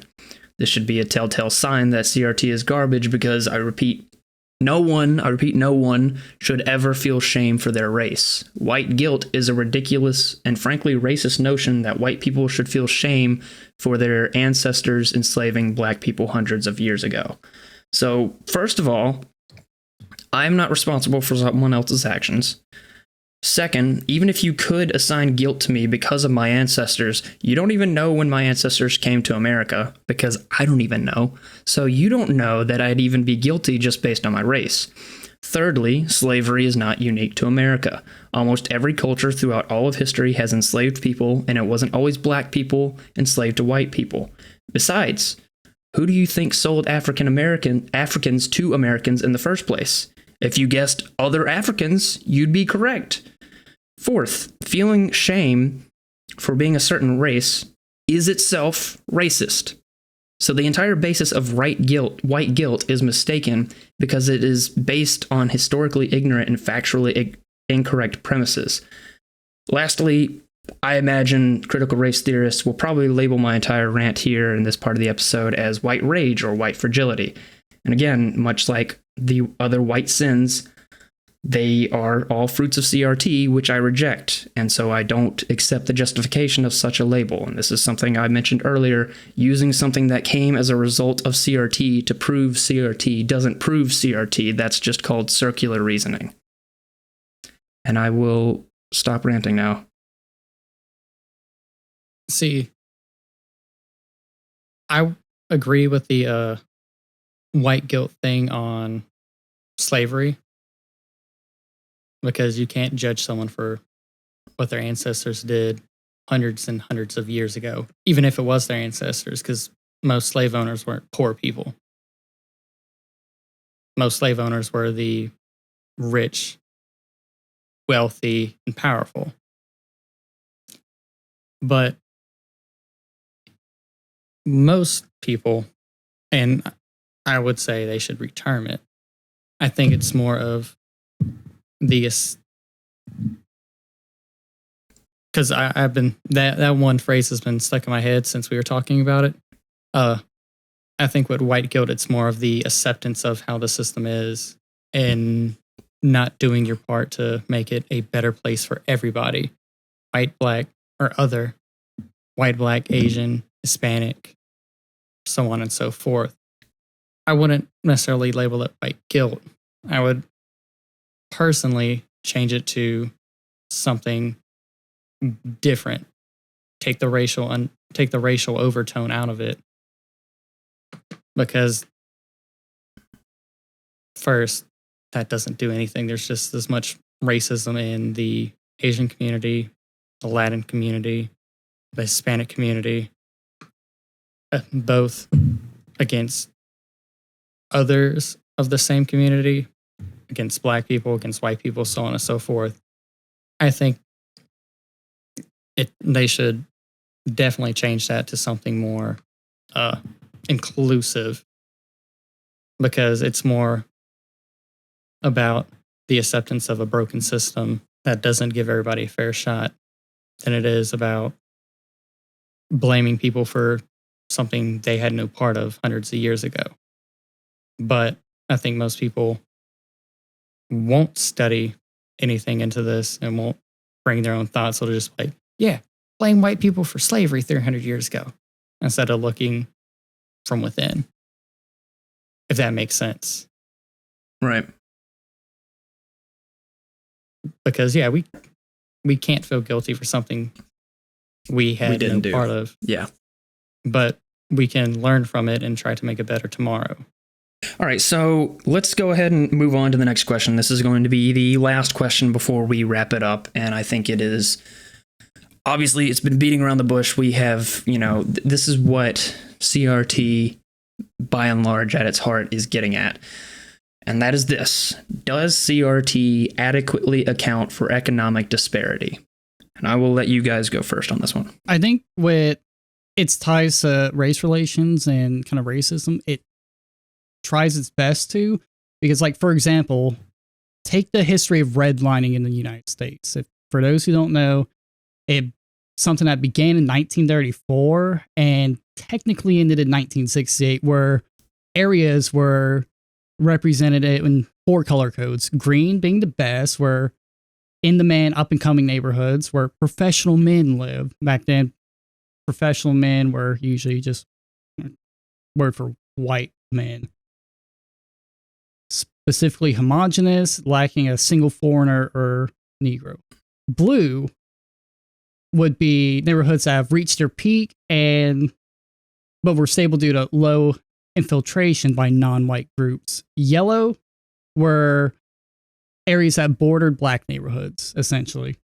Considered risky by investors due to threat of infiltration of foreign groups or lower grade populations, so poor people. And then red were neighborhoods where quote-unquote infiltration has already occurred. Almost all of them populated by black residents and described by the HOLC as having an undesirable population and were ineligible for FHA backing. And even though it ended in 1968, Louisiana had a law review back in 2009 about payday lending. And before you go on to this, I just want to make clear to everyone at home, you're quoting stuff. So this is not David's words specifically. We just want to make people aware so that they don't try and cancel you for saying words that are in other people's things. So I'll have the sources and the link to the paper from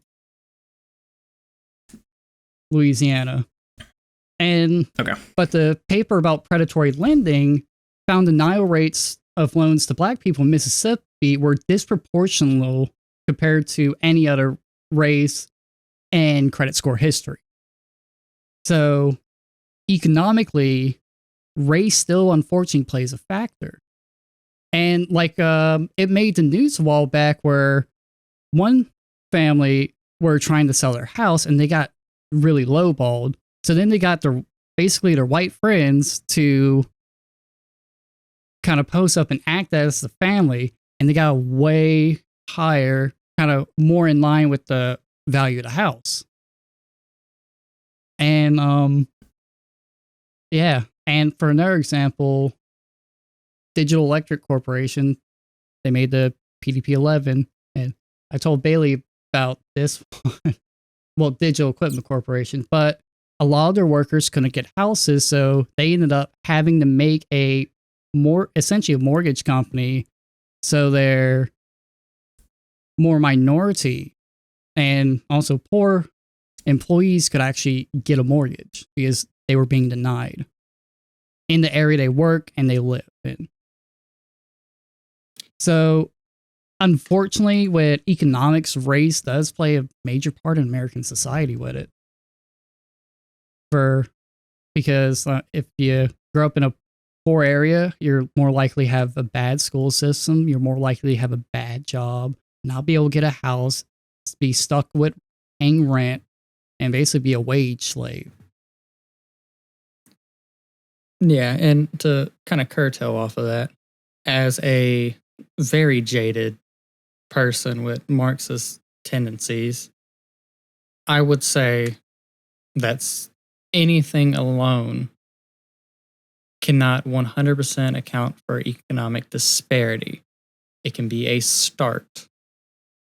Addressing the racial divide in America is just a start. Because in my eyes, it's very much what buys power in America. Money and influence. If you got either of those, you're set. Influence brings money and money brings money. It's just as much about separating the people of America in any way possible and creating these little safe spaces for people to feel superior or inferior as much as it is to keep the rich rich.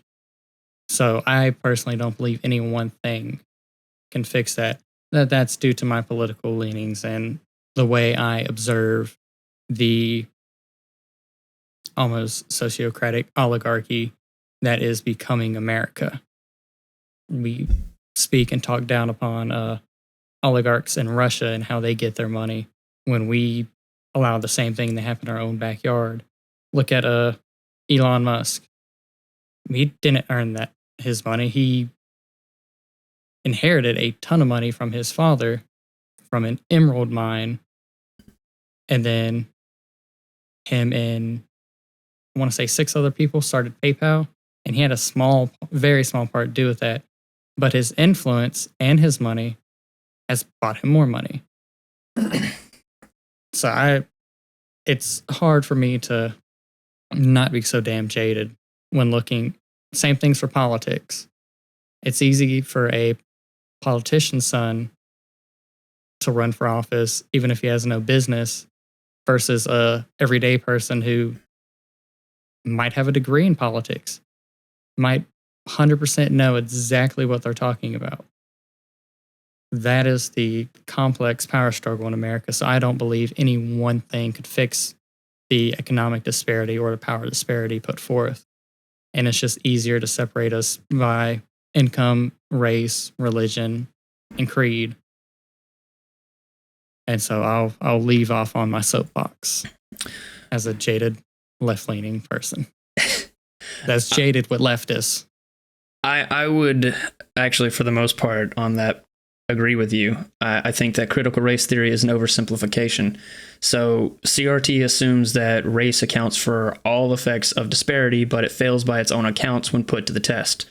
So take economics, for example, which is mostly what CRT is about and gets back to Marxism. African Americans are a minority group. They also, on average, make less money than white Americans. According to CRT, this is a direct result of racism. But there's a few problems. Asian Americans make up even less of the population than African Americans, and yet they, on average, make more than white Americans. Why doesn't racism apply there? Could there be some other attributing factor, such as fatherlessness?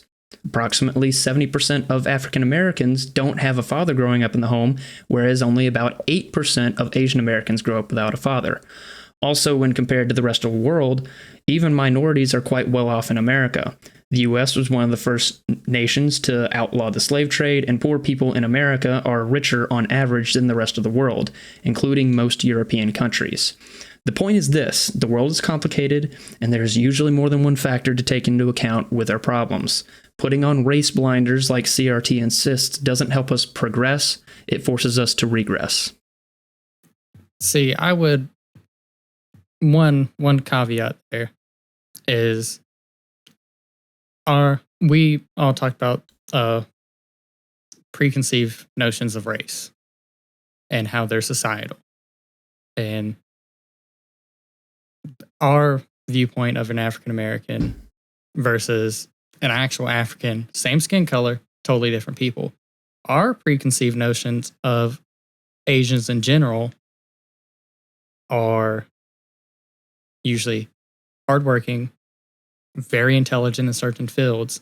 And so that can play a part into the wage disparity. I'm not saying that is all the wage disparity, but I would... So you make a good point that maybe culture plays a part in it as well. So maybe like of all the factors that we've got so far, we've got race, we've got culture, we've got fatherlessness. That's more than just one of those things that goes into... Yeah, but the culture kind of ties into the race because we don't see the culture. We just see it as, oh, they're Asian. Yeah. So, but that's part of Asian culture is they're very hardworking. But there's not ever... Saying Asian culture is a vast oversimplification, like saying white or black. Because there's Japanese, Chinese, Korean, Filipino. They work harder than Americans in general.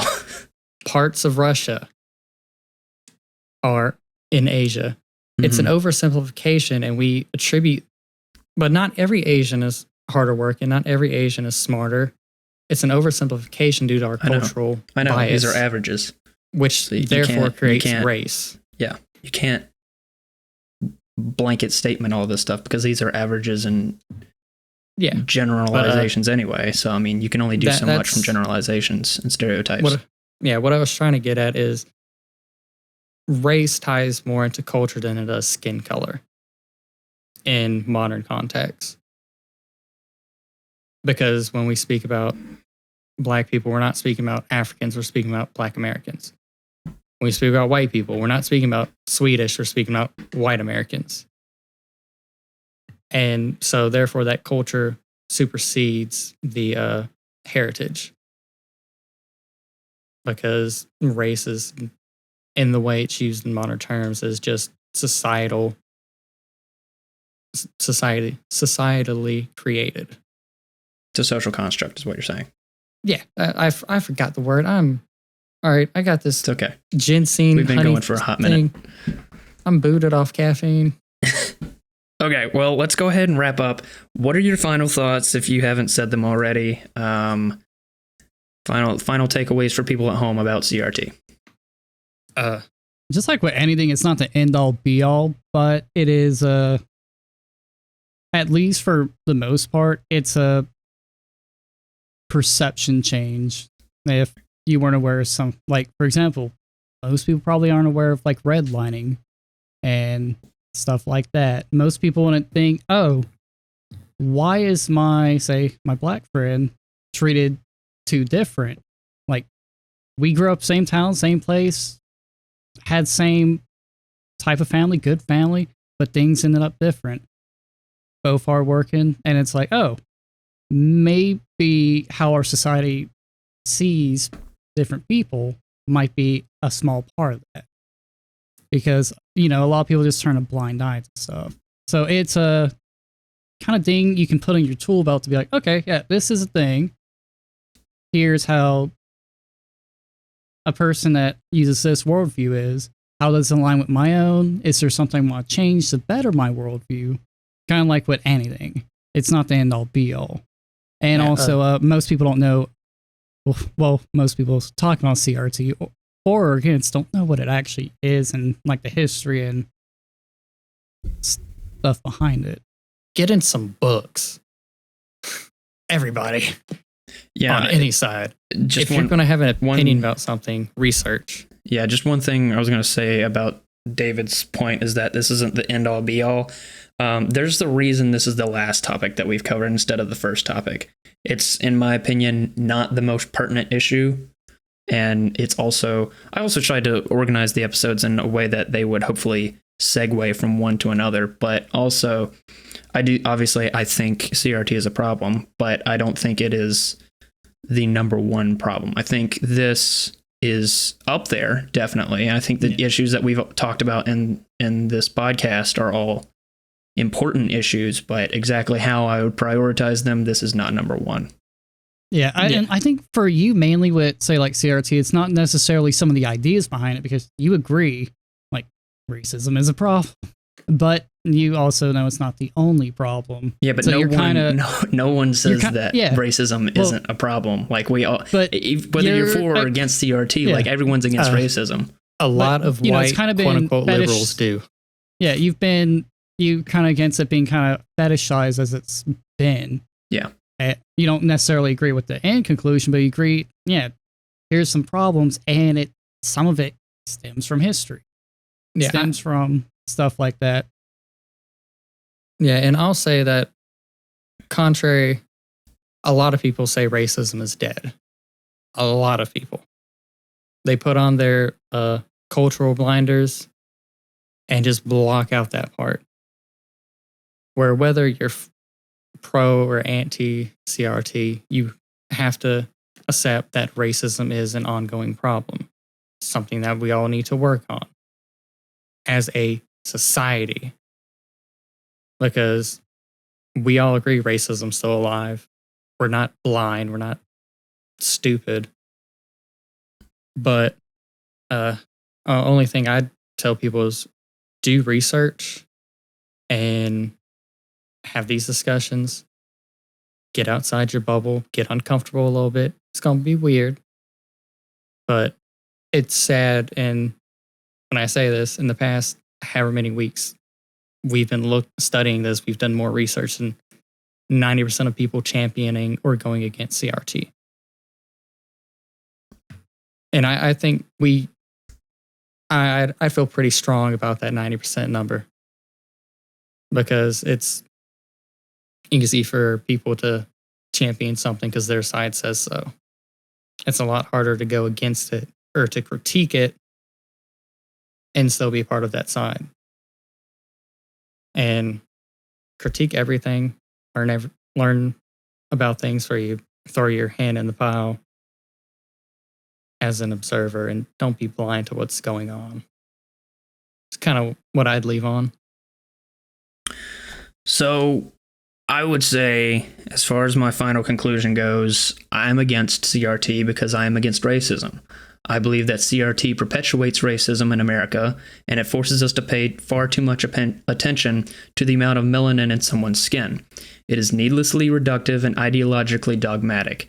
It is an attempt to create a modern caste system based on perceived privilege and must be stopped. CRT is condescending to black people and manipulates people further into identity politics. CRT tells black people that they're helpless victims to their white oppressors, but this is demonstrably false because we all know of black actors, musicians, comedians, athletes, and even a former president. How come they were able to climb the ranks? According to CRT, they shouldn't have. CRT forces people to see race in everything and attribute it to all disparities. It means you get to turn your brain off, stop thinking about how complex our problems are today, and just attribute everything to the current leftist boogeyman, racism. Yeah, and I think, in my viewpoint, having something to label instead of study makes people just close their brain off, when I don't think any of the people who CRT draws heavily from, like Frederick Douglass, W.E. Du Bois, Sojourner Truth, would want you just blind yourself and not look at it. So no matter what side of the spectrum you fall on, at least do some research into it. Because even if you're against something, you can find merit in some ideas, and some things find common ground on. Right. What was it? It was like the third tenet that I basically agreed with the third tenet, and the other ones I was like, yeah, but. Yeah. And there's points of some of the others that you could find common ground on. But it's more of, it's the way, I think really it's the fruit of what's happened from CRT. It's the way that it has been used as a lens, as an ideology, as a worldview to push frankly racist things in the name of anti-racism. Instead of what it was originally meant for, was to study the disparity in the way laws were written and things of that nature. And or maybe it's just intrinsically bad. Like maybe it's not the misinterpretation of it, but maybe it's actually being interpreted properly, and maybe it's just garbage. I don't know. It's one of those two, but I don't like it. Yeah. So because that also even, talks about how you don't like our society as it's a product of it. Right.